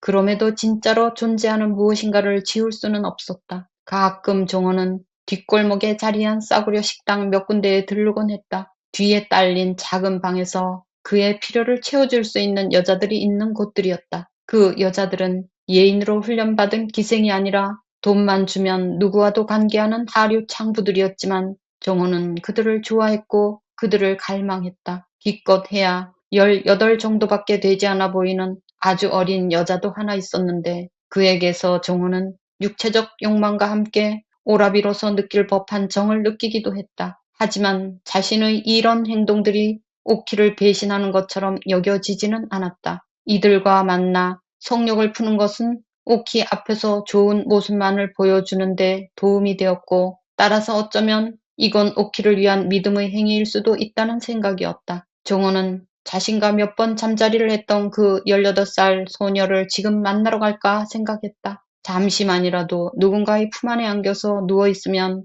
기분이 나아질 것 같았다. 그러나 이내 그는 고개를 가로저으며 그러지 말자고 마음먹었다. 그러고 보니 오키에게 자신의 진심을 고백한 적이 없다는 생각이 이제야 들었다. 아마도 오키 역시 그의 마음을 알고 그러면서도 그것을 인정하지 않으려 애써온 것인지 몰랐다. 아니면 오키는 정호를 그런 식으로 바라본 적이 없었다가 지금에서야 자신 앞에 항상 누가 있었던 건지 깨닫게 될 수도 있다. 그는 오키의 집에 도착했다. 하인이 나오더니 오키가 지금 부재 중이라며 안에 들어와서 기다리겠느냐고 물었다. 하지만 그는 신선한 공기를 조금이라도 더 쐬며 가슴을 턱턱 조이는 숨을 고를 겸 밖에서 기다리기로 했다. 정호는 하나뿐인 겨울 정장 차림이었다. 가지고 있는 셔츠 2벌 중 1벌을 입고 오래된 코트를 걸쳤지만 모두 명보의 가정부가 깨끗하게 세탁하고 다름질하고 빳빳하게 풀을 먹인 터라 제법 깔끔해 보였다. 아무도 그를 두고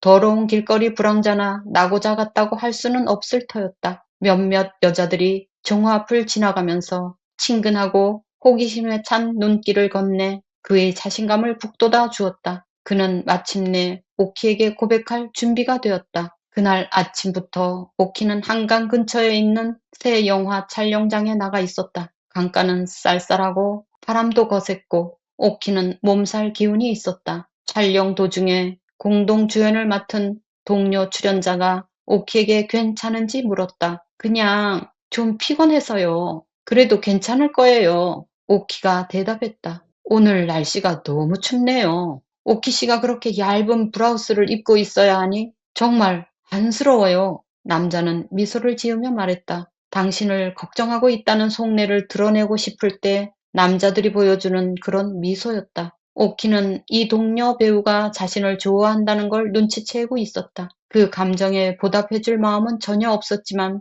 늘 곁에 붙어 자신에게 잘 보이려 노력하는 그의 모습을 보니 기분이 나아지는 건 사실이었다. 오키를 괴롭히는 건 한철의 대학 졸업이 그들의 새로운 삶을 허락하는 대신 새로운 불안감만 가중하고 있다는 점이었다. 처음에는 한철이 학위를 받고도 금세 일자리를 구하지 못한다는 사실이 두 사람 모두에게 충격을 주었다. 경제 시장이 붕괴한 이후 많은 회사가 직원들을 대량으로 해고했고 신입사원을 채용하는 곳은 한두 군데에 지나지 않았다. 5에서 10명쯤 뽑는 자리에 수천 명의 지원자가 몰렸는데 채용의 기회는 제일 우선적으로 일본인들에게 이어 친일 엘리트들에게 주어지곤 했다. 특별한 연줄이나 재산이 없는 한 대학 졸업장은 아무런 쓸모도 없었다. 자존심이 강한 한철은 관계가 소원한 안동 친척들에게 연줄을 구하는 편지를 쓰지도 않았고 대학에서 만난 부르주아 젊은이들과 함께 어울리기도 거부했다. 하지만 엄밀히 말해서 부자의 상황을 피하는 것은 그의 고고함 때문이라기보다 그런 젊은이들 역시 자신을 그룹의 일원으로 환영하지 않을 것임을 본능적으로 이해했기 때문이었다. 오키가 그의 마음을 달래주려 할수록 한철의 행동은 더욱 무심하고 냉담해져만 갔다. 그는 또래 남자들과 어울리며 자유로워져야 할 시기에 한 여자의 사랑 안에 갇힌 채 고립되어가는 스스로를 발견한 터였다. 오키 역시 그런 한철의 마음을 직감했기에 그에게 요구하는 것들을 최소한으로 줄이고자 노력했다. 비록 그로 인해 오키 자신이 불행으로 가라앉더라도 말이다. 오키는 지금 한철에게 필요한 것은 그저 숨통을 틔울 만한 약간의 거리감과 안정된 직업뿐이라고 믿었고, 그래서 한철이 마침내 어느 자전거포에서 정비공으로 일할 수 있게 되었을 때 무척 기뻐했다. 그 일은 심지어 전문대학 학위도 필요 없는 단순 노동직이었지만 이미 한철은 여러 회사와 은행에 수십 개의 이력서를 보내고도 아무 응답을 받지 못한 상태였다. 설령 자신의 상황에 낙담했다 해도 한철은 그러한 감정이 겉으로 드러나지 않게 잘 숨겼다. 수년간 인력거를 직접 수리해온 경험 덕에 그는 고장난 자전거를 몇 분쯤 들여다보고 매만지는 것만으로 문제점을 해결할 수 있었다. 전날 밤 오키를 찾아왔을 땐 자신이 가게 사장의 개인 자전거까지 어떻게 고쳐냈는지도 이야기해 주었다. 이거 내가 기대했던 일이라고는 할 수는 없지만 어쨌든 적어도 안정적이긴 해. 그리고 다른 직장에 비해서 우리 사장이 주는 월급도 더 많고 내가 브레이크를 얼마나 빨리 고치는지 보고 깜짝 놀랐대. 그리고 내가 대학에서 전공한 내용에 대해서도 잠깐 얘기를 나눴어. 이불 속에서 한철이 말했다. 그의 오른팔은 오키를 감싸 안은 채였고 오키는 물결처럼 굽이진 단발의 머리칼을 한철의 어깨 위에 아늑하게 얹고 있었다. 그렇지? 그 사장이 자기 재능을 알아본 거라니까. 오래지 않아. 자기한테 더 중요한 일을 맡기고 승진도 시켜줄 거야. 그러면 자기도 안정된 생활을 해나갈 준비가 되겠지. 오키는 한철을 향해 활짝 웃어 보였다. 마음 한구석에서는 그들의 미래에 대한 불안이 점점 몸집을 키우고 있었지만 그는 의식적으로 그런 생각을 떠올리는 것조차 자제하는 중이었고 더욱이 한철에게 직접 그 말을 꺼내는 건 상상도 할 수 없는 일이었다. 그저 한철이 안정을 찾으면 먼저 이야기를 꺼내겠거니 짐작할 뿐이었다. 대학 공부를 하는 동안 한철은 때때로 자신이 오키를 실망시키는 일은 없을 거라고 앞으로 그를 행복하게 해줄 것이라고 말하곤 했다. 오키와 영원히 함께하고 싶다고 속삭인 적도 한두 번이 아니었다. 한철의 품에 안겨 이런 말을 들을 때마다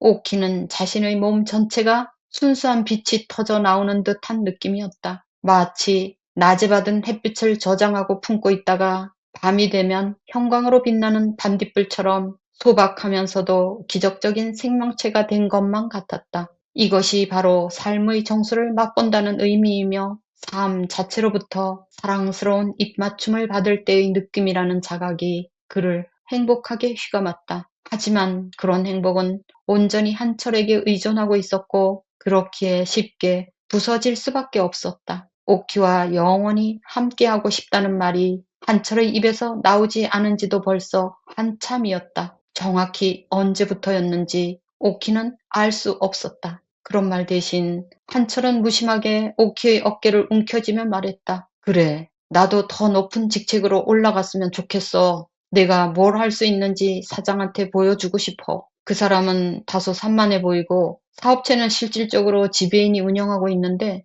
돌아가는 꼴이 아주 엉망이거든. 사실 오키가 듣고 싶었던 말은 일단 자신이 직장에서 어느 정도 자리를 잡으면 어머니께 오키에 대해 이야기하고 장래를 의논해 보겠다는 내용이었다. 하지만 실망스럽게도 그는 오키나 그들 두 사람이 함께하는 미래보다 그 자신에 대해 더 많은 이야기를 늘어놓고 있었다. 이에 오키는 더욱 다정하게 한철을 안았다. 키스해줘. 그가 속삭이며 한철의 마른 허리를 자신의 몸 위로 이끌었다. 한철이 오키의 가슴에 입을 맞추고 전과 다름없는 갈망과 절박함을 내비치며 그에게 뛰어들자 오키는 친밀하고 익숙한 쾌감에 빠져들었다. 처음 사랑을 시작했을 때처럼 그가 여전히 자신을 원한다는 사실을 확인하는 순간 오키의 얼굴은 환하게 밝아졌다. 사랑을 나누는 동안 한철의 눈은 내면의 모든 것을 숨김없이 드러내 보여주었다. 그렇지만 막상 일이 끝나자 한철은 더 이상 오키에게 입맞추지도 그를 향해 사랑스러운 미소를 지어 보이지도 않았다. 오후 내내 오키는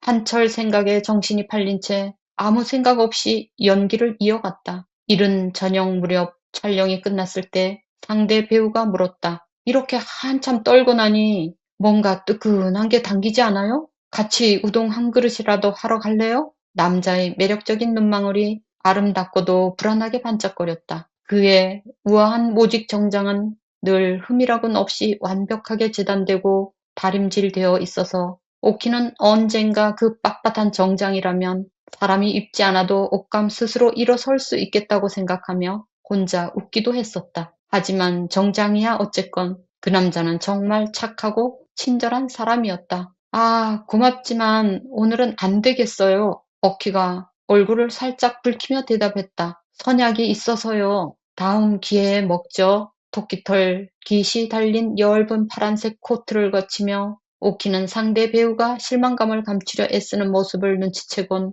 연민과 득의 양양함을 동시에 느꼈다. 남자에게 고개 숙여 인사를 건넨 뒤 택시에 올라 오키가 향한 곳은 연하의 집이었다. 세상에, 이게 얼마만이니? 어머, 너 추운가 보네? 얼른 안으로 들어와. 연하가 대문까지 직접 나와 오키를 맞으며 친구의 등에 한 손을 살포시 얹었다. 이제 그들은 함께 시간을 보내는 일이 거의 없었고 연하가 다니의 집에 마지막으로 온 지도 벌써 몇 개월 전이었다. 하지만 연하가 전화를 걸어 한번 놀러 오라고 청했을 때 오키는 그 초대에 흔쾌히 응했다. 두 사람 모두 서로 앞에서 다소 솔직하지 못한 스스로를 느꼈지만 오랜 친구들이 흔히 그러듯 그 자기성을 감추기 위해 노력했다. 선미는 어디 있어? 귀여운 우리 아가 잘 있지? 오키가 갓 3살 된 연하의 딸아이를 찾아 두리번거리며 물었다. 선미는 하인과 함께 산책을 나갔고 엄마인 연하의 얼굴에는 이제 막 걸음마를 배운 천방지축 아기에게 잠시나마 해방된 양육자 특유의 행복한 표정이 떠올라 있었다. 오키야, 너 아이가 없다는 게 얼마나 행운인지 모를 거다. 방에 자리를 잡고 앉자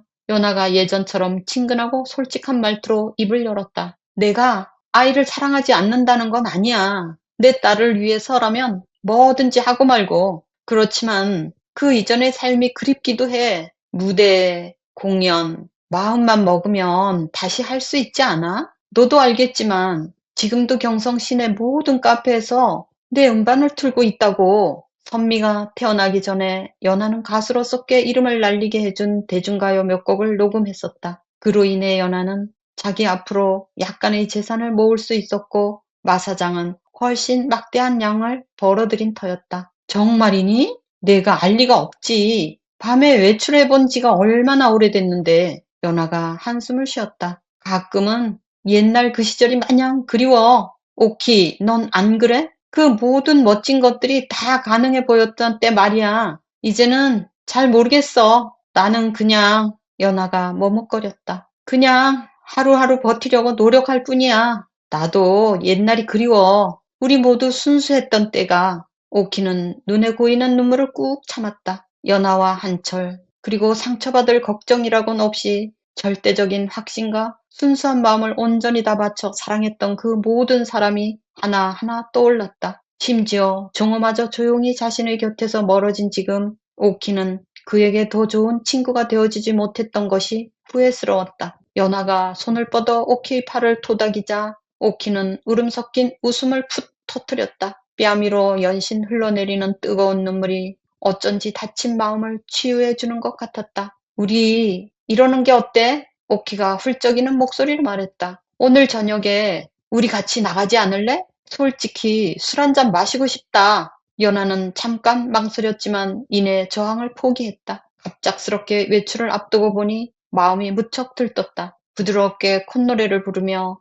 연하는 분가루와 연지가 놓인 화장대 앞에 앉았다. 결코 아름답다 할 수 없는 외모였으나 그는 출산 이후에도 여전히 젊음을 유지하고 있었다. 오키와 비슷하게 어깨 길이로 잘라 집게로 곱슬곱슬하게 만 머리 모양도 그의 이목구미와 썩 잘 어울렸다. 그가 외출복을 고르고 있을 때 하인과 선미가 돌아왔다. 오키는 아이의 외모가 그리 예쁘지 않다는 걸 깨달았고 스스로 이런 생각을 했다는 것에 죄책감을 느껴 더욱 과장된 태도로 아이를 어르고 귀여워했다. 선미를 돌보는 하인이 오키 이모에게 인사하라고 아이를 재촉했지만 선미는 입술에 작은 손가락 하나를 갖다 댄 채 느릿하고 조심스러운 태도로 방을 둘러볼 뿐이었다. 그 또한 별로 부침성이 없고 사랑스럽지도 않은 아이 같다는 인상을 오키에게 남겼다. 연하는 옷에 정신이 팔려 무심하게 말했다. 애가 너무 조용하고 얌전해. 내 앞에서는 울지도 않는다니까. 저번엔 하인이 집을 비운 사이 혼자 바닥에 넘어졌는데 저 조그만 애가 얼굴 전체를 찡그리면서 울음을 참더라고. 이 말을 듣자 오키의 마음에 문득 동정심이 일었다. 그는 어린 선미를 진심 어린 태도로 대해야겠다 마음먹고 아이의 정수리에 다정히 입을 맞췄다. 연하는 이슬 맺힌 가느다란 거미줄처럼 거의 투명하다시피 한 보송하게 갓 나온 아이의 머리카락을 가볍게 손가락으로 쓸었다. 자, 착하지. 이제 가서 잘 시간이야. 그런 뒤 아이와 하인을 서둘러 방으로 돌려보냈다. 세찬 바람이 불고 구름이 가득 낀 저녁이었다. 연하는 밤색 실크 드레스에 종 모양 모자, 진녹색 코트를 골라 입었다. 가을에 잘 어울리면서도 밖에서 그들을 기다리는 음울한 회색빛 풍경과 대조되는 풍요로운 색채감이 돋보이는 차림이었다. 연하는 날씨에 완벽히 어울리는 옷을 갖춰 입었다는 관능적인 즐거움에 잔뜩 들떠 있었다. 그가 화장대 앞에 앉아 수제 담배 한 개비를 천천히 말기 시작했을 때 오키는 이미 나갈 채비를 마치고 구두를 신는 중이었다. 담배를 반절이나 피운 다음에야 연하는 내내 자신을 기다리고 있는 오키의 조바심을 알아차렸다. 거의 다 담뱃잎으로 채우고 앞편을 아주 약간만 넣은 거야. 그냥 긴장 좀 풀려고. 연하가 말했다. 너도 해볼래? 아니야. 난 괜찮아. 그렇지만 이렇게 늑장 부리다간 자정이 되도록 못 나가겠다. 오키의 말에 연하는 조심스럽게 담배를 끄고 재떨이에 남은 꽁초를 올려두었다. 마침내 그들이 출발할 즈음 바람은 우물가에 빈 물통을 하늘 멀리 날려보낼 만큼 거세게 몰아치는 중이었고 이에 하인들은 빨랫줄에 널어둔 빨래들을 걷어내며 허둥거리고 있었다. 경성에는 수많은 카페가 있었는데 저마다 다른 부류의 사람들을 단골로 끌었다. 사업가들이나 친일 부자들은 카페 비엔나를 애용했고 민족주의자들은 카페 테라스에 공산주의자들은 황마다방에 모였다. 학생들이나 예술가들은 집시의 찻집으로 몰려가곤 했다. 그리고 일본인들은 일본인들이 운영하는 자기들만의 카페에 출입했다. 하지만 사교계에서 제법 명성을 날리는 사람들이라면 누구나 바닷고동 카페에 다녔다. 그곳 주인은 젊은 부르주아 시인이었는데 그가 친일 지주의 아들이자 당대 최고의 교육을 받은 지식인이요 자유연애에 찬동하는 좌파 계열 예술가라는 점이 정파와 상관없이 사회 각층의 가장 흥미로운 사람들을 한자리에 끌어모았던 것이다. 오키 또한 그 남자와 알고 지내는 사이였고 그래서 이 날도 연하를 그곳으로 데려갔다. 여기 정말 분위기 근사하지 않니? 이 자리에 앉으면 이 카페에 와 있는 모든 이들을 한눈에 볼 수 있어. 진홍색 가죽 소파가 갖춰진 특별석으로 미끄러져 들어가면서 오키가 말했다. 그는 예쁘장한 종업원 쪽으로 몸을 돌려 모카 커피 2잔을 주문했다. 이거 보통 커피보다 훨씬 맛있다. 연하가 소곤거렸다. 그 안에 초콜릿이 들어있어서 그렇대. 놀랍지 않니? 오키가 키득대며 말을 이었다. 일단 시작은 이걸로 하고 오늘 우리끼리 술 좀 마셔보자. 봐. 지금은 사람들이 그냥 이야기만 나누고 있지? 이제 조금만 지나면 다들 신나게 춤을 출 거야. 아, 지금 라팔로마라를 틀어주네. 오키의 의식은 하나의 생각에서 다음 생각으로 정신없이 흘러갔다. 그는 카페에 있는 손님 중 어느 유명한 화가를 가리켜 보이며 그 여자가 외교관과 결혼해 전 세계를 누볐다는 내용을 시작으로 그 여자에 대한 이야기를 풀어놓기 시작했다. 외국에 있는 동안 자기 남편의 가장 친한 친구와 외도를 했고 결국 고국으로 돌아오자마자 외교관 남편은 여자와 이혼했다는 얘기였다. 이제 그 화가는 그림을 팔고 잡지 사파를 그리며 간신히 생계를 꾸려가는 중이었다. 혼자 앉아있는 남자 소설가도 한 사람 보였다. 가게에 비치된 미국 잡지를 읽는 척하지만 사실은 자신이 애인으로 삼고 있는 카페 종업원 중 하나를 보려고 와 있는 것이었다. 요즘 남자들은 다들 카페 여급을 좋아한다더라. 기생들보다 더 현대적이라나? 앞치마 끈을 동여매 가는 허리를 강조한 카페 종업원을 힐끗거리며 오키가 말했다. 그 종업원은 채 20살도 되지 않은 듯 보였다. 또 대체로 좋은 집안 출신인 모든 걸 만큼 까다롭지도 않다면서 말이야. 있지, 오키야. 가끔 우리가 옛날에 그 수양버들 아래 정자에서 고전 시가와 전통 창가들을 배웠던 걸 생각하면 기분이 이상해져. 그리고 위험 있는 비단 한복을 차려입고 화려한 보석으로 치장했던 우리 어머니 모습도 은가락지 하나를 남겨줬다던 그 남자를 위해 평생 헌신했던 그분을 떠올리면 그 모든 게 꼭 100년 전에 있었던 일 같아. 너 어머니 뵙고 싶지 않아? 선미 데리고 평양에 한번 다녀오지 그래. 마사장이 허락하지 않을 거야. 연하가 모카 커피잔을 바라보며 조용히 말했다. 음악이 바뀌었다. 젊은 신사 한 사람이 그들 쪽으로 다가와 두 여자는 그를 향해 미소를 지어 보였다. 오키 씨, 이렇게 반가울 때가 있나요? 그동안 왜 이리 뜸하셨어요? 다들 얼마나 보고 싶어 했는데 카페 주인이자 시인이라는 그 신사가 말했다. 키와 체격은 평균 정도에 나이는 대충 25에서 30 사이쯤 되어 보였다. 재킷 없이 허리춤 밖으로 풍성히 빼입은 셔츠며 뿔테 안경이며 다소 자기적인 상냥함이 몸에 밴 듯한 태도까지 모든 게 자유분방한 예술가 특유의 모습을 여과 없이 보여주는 듯했다. 그 남자는 오키의 왼손을 살짝 잡아 올리더니 짐짓 장난이라는 티를 내는 양 과장된 열정을 보이며 거기 입을 맞추었다. 오키가 친구를 소개하자 이번에도 그는 유명 인기 가수를 직접 만나 영광이라며 호들갑스럽게 기쁨을 표현한 뒤 두 사람에게 미국 위스키 한 잔씩을 대접했다. 그는 두 여자 모두에게 공평하게 주의를 기울이고 중간중간 별 의미 없는 가벼운 추파를 던져가며 유쾌하게 대화를 이어가는 재능을 지닌 사람이었다. 그런데 이 카페 이름은 무슨 뜻이에요? 바닥고동 말이에요. 연하가 독한 위스키 첫 모금에 벌써부터 취기를 느끼며 물었다. 아, 그냥 제가 만든 말입니다. 우리 모두 합리적인 이유 없이 그냥 사랑에 빠지고 마는 것들이 있잖아요. 사실 합리적인 이유가 있다면 진짜 사랑이 아니기도 하고요. 그러니까 제가 세상에서 가장 사랑하는 게 바로 신사는 입술에 묻은 위스키를 핥으며 말끝을 길게 느렸다. 백고동 소리란 말씀입니다. 학생 시절에 혼자 부산 여행을 간 적이 있었거든요. 항구 근처 하숙집에서 한 달쯤 지내면서 아침부터 저녁까지 그저 책을 읽고 글을 쓰기만 했어요. 날이 어둑해지고서도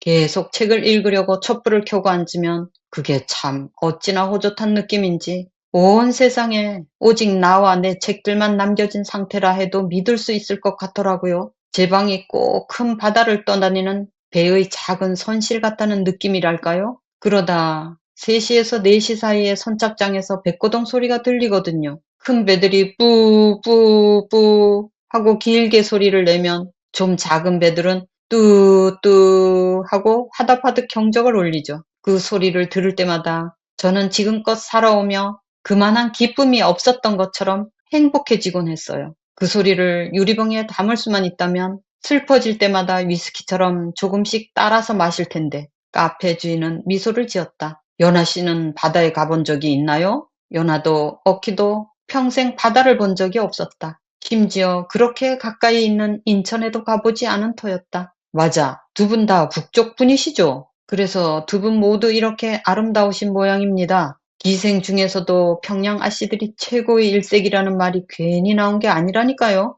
아, 노래가 끝났네요. 괜찮으시다면 저는 다른 레코드를 틀러 이만 실례하겠습니다. 남자는 고개를 숙여 보인 뒤 돌아섰다. 참 매력적인 사람이네. 남자가 그들의 목소리가 들리지 않을 만큼 멀어지는 것을 확인한 뒤 연하가 말했다. 그래, 하지만 저 남자 말이야. 우리와 함께 여기서 온전히 대화를 나눈다기보다는 그저 자기만의 생각에 빠진 것 같다는 느낌이 들진 않았어? 오키는 위스키를 한 모금 더 마셨다. 예를 들어서 저 사람이 했던 얘기도 그래. 사실 특별히 우리한테만 들려준 얘기도 아니잖아. 이 카페 이름에 대해 물어보면 누구한테든 하는 말이겠지. 결국 우리가 그 사실을 알게 되든 말든 저 남자는 별로 신경 쓰지 않는 거야. 왜 웃어, 연아야? 내가 너무 냉소적인가? 난 너를 너무 사랑해서 웃는 거야. 나의 가장 오랜 친구. 우리 오키. 연아는 한쪽 팔로 오키를 끌어안았다. 어쨌든 너도 내 말에 동의하지? 내 말이 옳다고 생각하지 않아?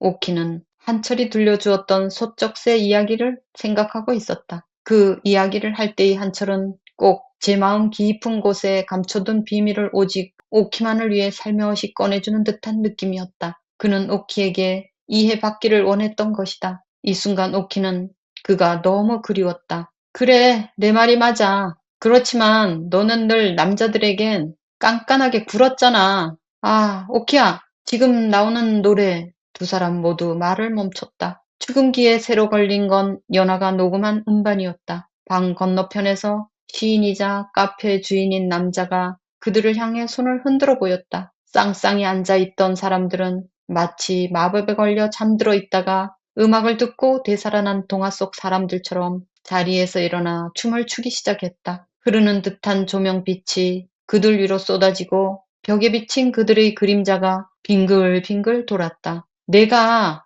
오늘 여기 데려다줘서 너무 좋다. 연아가 오키의 어깨 위에 머리를 얹었다. 있잖아. 마사장은 나를 사랑하지 않아. 우리 사이는 벌써 오래전에 끝났지. 심지어 그 남자는 선미를 사랑하는 척도 하지 않아. 그가 정말 원하는 건 아들이었는데 사생아로 태어난 넷째 딸이 눈에 들 리가 있겠니? 그 새끼 요새는 그 매춘부 같은 비서랑 자고 다니는 것 같더라. 그 마지막 말에 대해서는 연아 자신도 제대로 생각해 본 적이 없지만 일단 소리내어 내뱉고 보니 그게 사실일 수밖에 없다는 걸 깨달았다. 마사장이 나를 떠날까봐 무서워. 차라리 내가 그 남자를 떠나버릴까 싶기도 하고 완전히 다른 얘기 같겠지만 어차피 결과는 똑같으니까 그 사람은 괜찮을 거고 아니 괜찮은 게 다 뭐야? 지금보다 훨씬 후련하게 잘 살걸? 반면에 나는 완전히 망가져 버리겠지. 그래서 그 두 가지 선택지 모두 난 무서워. 하지만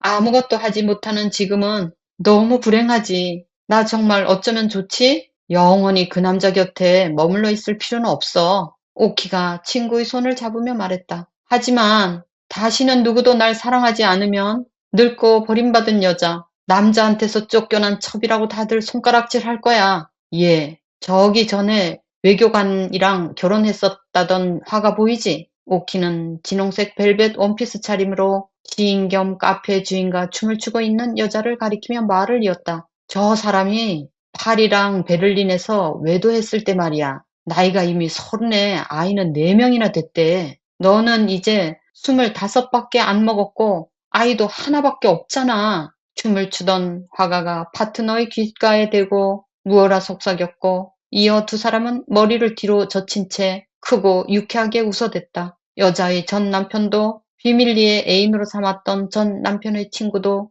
결국은 여자를 떠났지만 지금의 그는 그 남자들에 대해 전혀 신경 쓰지 않는다는 듯했다. 하지만 이제 저 사람은 가족 누구에게도 인정받지 못하게 됐고 사람들은 뒤에서 남몰래 저희를 조롱하잖아. 난 그렇게는 못 살아. 연하는 한숨을 내쉬었다. 결국 우리 중 제일 잘 풀린 사람은 우리 언니가 아닐까? 그러게. 막 30살이 된 월양은 여전히 사랑스럽고 아름다웠다. 그는 그동안 모은 돈을 털어 소속 공번에 탈퇴비를 내고 기적에서 이름을 내린 뒤 이제는 미국 영사관에서 비서로 일하고 있었다. 거기서 나오는 보수가 꽤 안정적이라 경제적 자림에 어려움은 없었다. 그의 상사가 그에게 홀딱 반한 모양이었지만 월양은 그 남자의 구애를 눈치채지 못한 척하며 받아들이지 않았다. 두 동생들과 달리 월양은 혼자만의 생활에 꽤 만족하는 듯 보였다. 고독은 그를 감싸는 아름다운 외투 같았다. 예쁘장한 웨이트리스가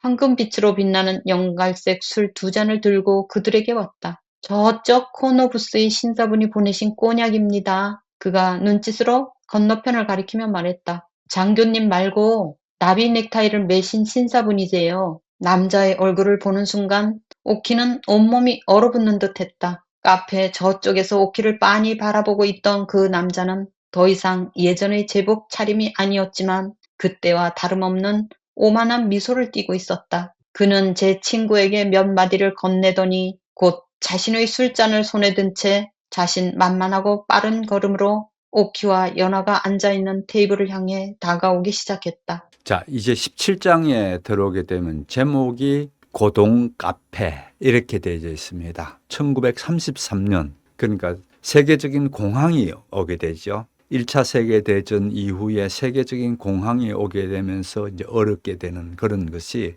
당연히 조선에게도 그같이 어려운 경제적 기반이 어렵고, 그럼에도 불구하고 당시에 일본은 문화정책이라는 것을 조선에다가 펼치기 시작하면서 지식인들에 대해서 일종의 문화라는 것, 또 화려함이라는 것, 이런 것 속에서의 만족이랄까, 그런 거에서 심취될 수 있도록 그렇게 하고 있습니다. 그래서 지식인들이 모이고 있는 카페에 대한 얘기인데, 그 카페 이름이 바닷고동 이렇게 된 카페입니다. 이 카페에서 일어나는 그런 게 야수들이 어떻게 1933년에 이 같은 대공황 속에서 그 야수들이 흩어지고 있는가, 와해되고 있는가, 그런 부분을 보게 됩니다. 그 대표적인 인물로서야 먼저 야수의 일을 청산해버리는 사람이 영구가 앞에 나오죠. 17장 시작하게 되면 곧바로 영구의 얘기가 나오게 되는데요. 영구는 중국집 딸을 얻기 위해서 장인이 될 사람 앞에 무릎 꿇고 그렇게 장인의 허락을 받는 어떤 그런 부분이 있습니다. 그러니까 장인은 이자들이 어떤 녀석들인지 아니까, 예를 들어 가지고 동네에 깡패처럼 그런 녀석이 자기 딸을 훔쳐간다, 자기 딸을 데리고 가겠다 하니까 장인은 뭐 기겁을 하면서 반대하고 그러죠. 그러면서 장인은 내 명령이 떨어질 때까지 그 마당에 꿇어 앉으시라, 1초라도 인나서든지 다른 수작 부리면은 알아서 해라, 그렇게 하면서 밤새 거기에 마당에 꿇어 있도록 합니다. 그렇게 꿇어 앉아 있으면은 영구가 키우던 개는 무슨 분위기가 이상하니까 죽으라고 지서대고요. 그 다음에 동네 사람들이 그 마당에서 그런 마치 무슨 구경거리가 생긴 듯이 그렇게 동네 사람들이 다 그렇게 쳐다보면서 나름대로의 동네에서 있었던 얘기들을 그렇게 뒷얘기들을 하는가든지 이러는 가운데 밤새 그렇게 있는 영구를 보게 되고요. 자식 이기는 부모 없다고 결국은 결혼하기는 합니다. 그렇게 결혼하게 되면서 우선 이 영구가 야수적인 삶을 이제는 정리를 하고 결혼해서 아이 놓고 사는 그런 쪽으로 가게 되고, 그러면서 여기서 무엇보다도 정호입니다. 정호는 이명보 밑에 들어가서 개인 지도도 받고 그렇게 하기는 하지만은 자기 청년 시대에 어떤 방황과 갈등을 겪습니다. 결국은 나라의 독립이라는 거대한 게 있는가 하면은 내 개인적인 실존은 또 어떻게 되는가라는 어떤 그런 부분에 대한 갈등이 있죠. 자, 그 다음에 여기에서 또 나오는 인물 가운데 한철입니다. 한철은 야간 학교 다니면서 그렇게 대학을 들어가고 그렇게 하는데, 문제는 대학을 졸업하더라도 직장이 전혀 없다는 겁니다. 한 10명 이렇게 뽑는 데는 수천 명이 몰려들고 대학 졸업장이 아무 필요가 없게 되는 것을 보게 됩니다. 왜냐하면 한 10명 뽑는 가운데서도 가장 우선이 일본인입니다. 일본인일 경우에 뽑아주고, 또 그 다음에 지식인이긴 지식인인데 친일파 지식인이어야 합니다. 근데 인력거 출신으로서 친일파는 고사하고 아주 신분이 낮는 그런 그 한철일 경우에는 전혀 자기가 방식이 없다는 걸 압니다. 그러면서 자전거포에 가서 자전거 고치는 일, 사실 자기 전공하고는 아무 관계없는 그런 쪽의 일을 하면서 오키와의 관계 속에서의 굉장한 자괴감을 갖습니다. 사실은 한철이 오키를 넘겨다 볼 수 없는 상황이죠. 오키는 잘 나가는 경성의 배우면서 그렇게 인기인이었다면은 거기에 비해서 한철은 인력거꾼에다가 또 직업도 만만찮게 되고, 이렇게 되니까 매우 한철은 개인적인 배경은 자기가 몰락해가는 안동김씨 양반집 가문이기는 하지만은 결국은 오키께 고마움은 당연히 그렇게 갔죠. 그러나 자기가 마치 거세된 남성인 양 그렇게 열등감을 갖습니다. 영감 오키는 그렇게 돈을 잘 벌고 그런데 자기는 그러지를 못하고 자전거포에서 겨우 일하는 그런 삶에도 상당히 자신을 비하한다 할까요? 그렇게 하는 부분을 보게 되고요. 그래서 결국은 이 시대에 우리 지성인들, 특히 대학을 졸업했다든지 이런 사람들이 얼마나 암담한 시대를 겪어야 했는가라는 부분을 한철을 통해서 보게 되죠. 그 다음에 오키와 연하가 재회하는 장면이 나옵니다. 마침내 서로 소원했던 관계 속에서 오키가 연하께 찾아가서 너 집에서 이렇게 애기하고 늘 그렇게 하지 말고, 선미입니다 이름이, 선미하고 늘 그렇게 지내지 말고 오늘 나하고 한잔 하라고 할까? 그렇게 하면서 데리고 가는 카페가 바닷고동이라는 카페입니다. 이 카페에서 이제 두 사람이 간만에 서운했던 관계를 좀 풀게 되고 그러는 만남이었는데, 실은 여기서 오키는 상당히 놀라운 것을 알게 됩니다. 완전히 마사장이라는 사람으로부터 이제는 완전히 버림받은 그런 연하의 얘기를 듣습니다. 또 그 다음에 여기에서 이 앞장에서 얘기했던 커티스 영사, 그 영사와의 그 월향과의 관계가 나옵니다. 연구하면은 워낙 빼어난 미인을 했죠. 월향은 빼어난 미인인데 이제 커티스 부영사가 추근된다 할까요? 그렇게 됩니다. 그런데 꿈쩍하지 않죠. 연구하면은 월향은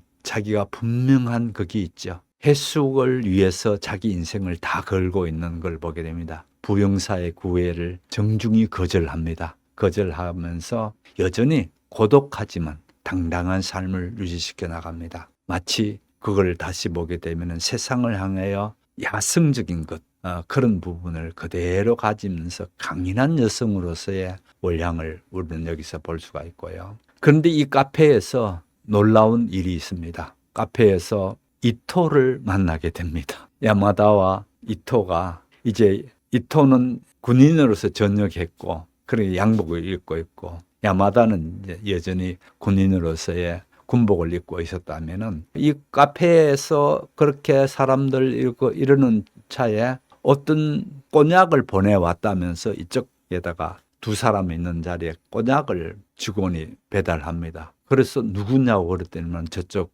누구라고 얘기하는데 보니까 깜짝 놀랍니다. 이토와 야마다가 거기에 있으면서 이 사람들이 와 있는 걸 보고 거기에 꼬냑을 보내준 겁니다. 그래서 오키가 그를 보고 온몸이 얼어붙는 듯한 공포를 느꼈다. 그거는 어떻습니까? 식민지 사회에서의, 사실은 오키가 당한 피해자였는데도 사실이 다시 이토를 만나게 됐을 때에 과거에 자신이 당한 상처가 그렇게 불쑥 튀어나왔겠죠. 그래서 자, 16장, 17장을 정리하면서 보겠습니다. 16장, 17장은 결국은 변형된 야성미라 하더라도 여전히 야성미를 여기서 보고 있습니다. 월향의 모성애 같은 경우 그렇고요. 또 사랑이라든지 혁명이라든지 이런 것의 이름으로서 연결되고 있는 그런 부분을 보게 되고요. 1933년에 조선에 살고 있는 엘리트들조차도 어떻게 이 자들은 좌절을 맛보지 않을 수 없는가라는 부분을 보고요.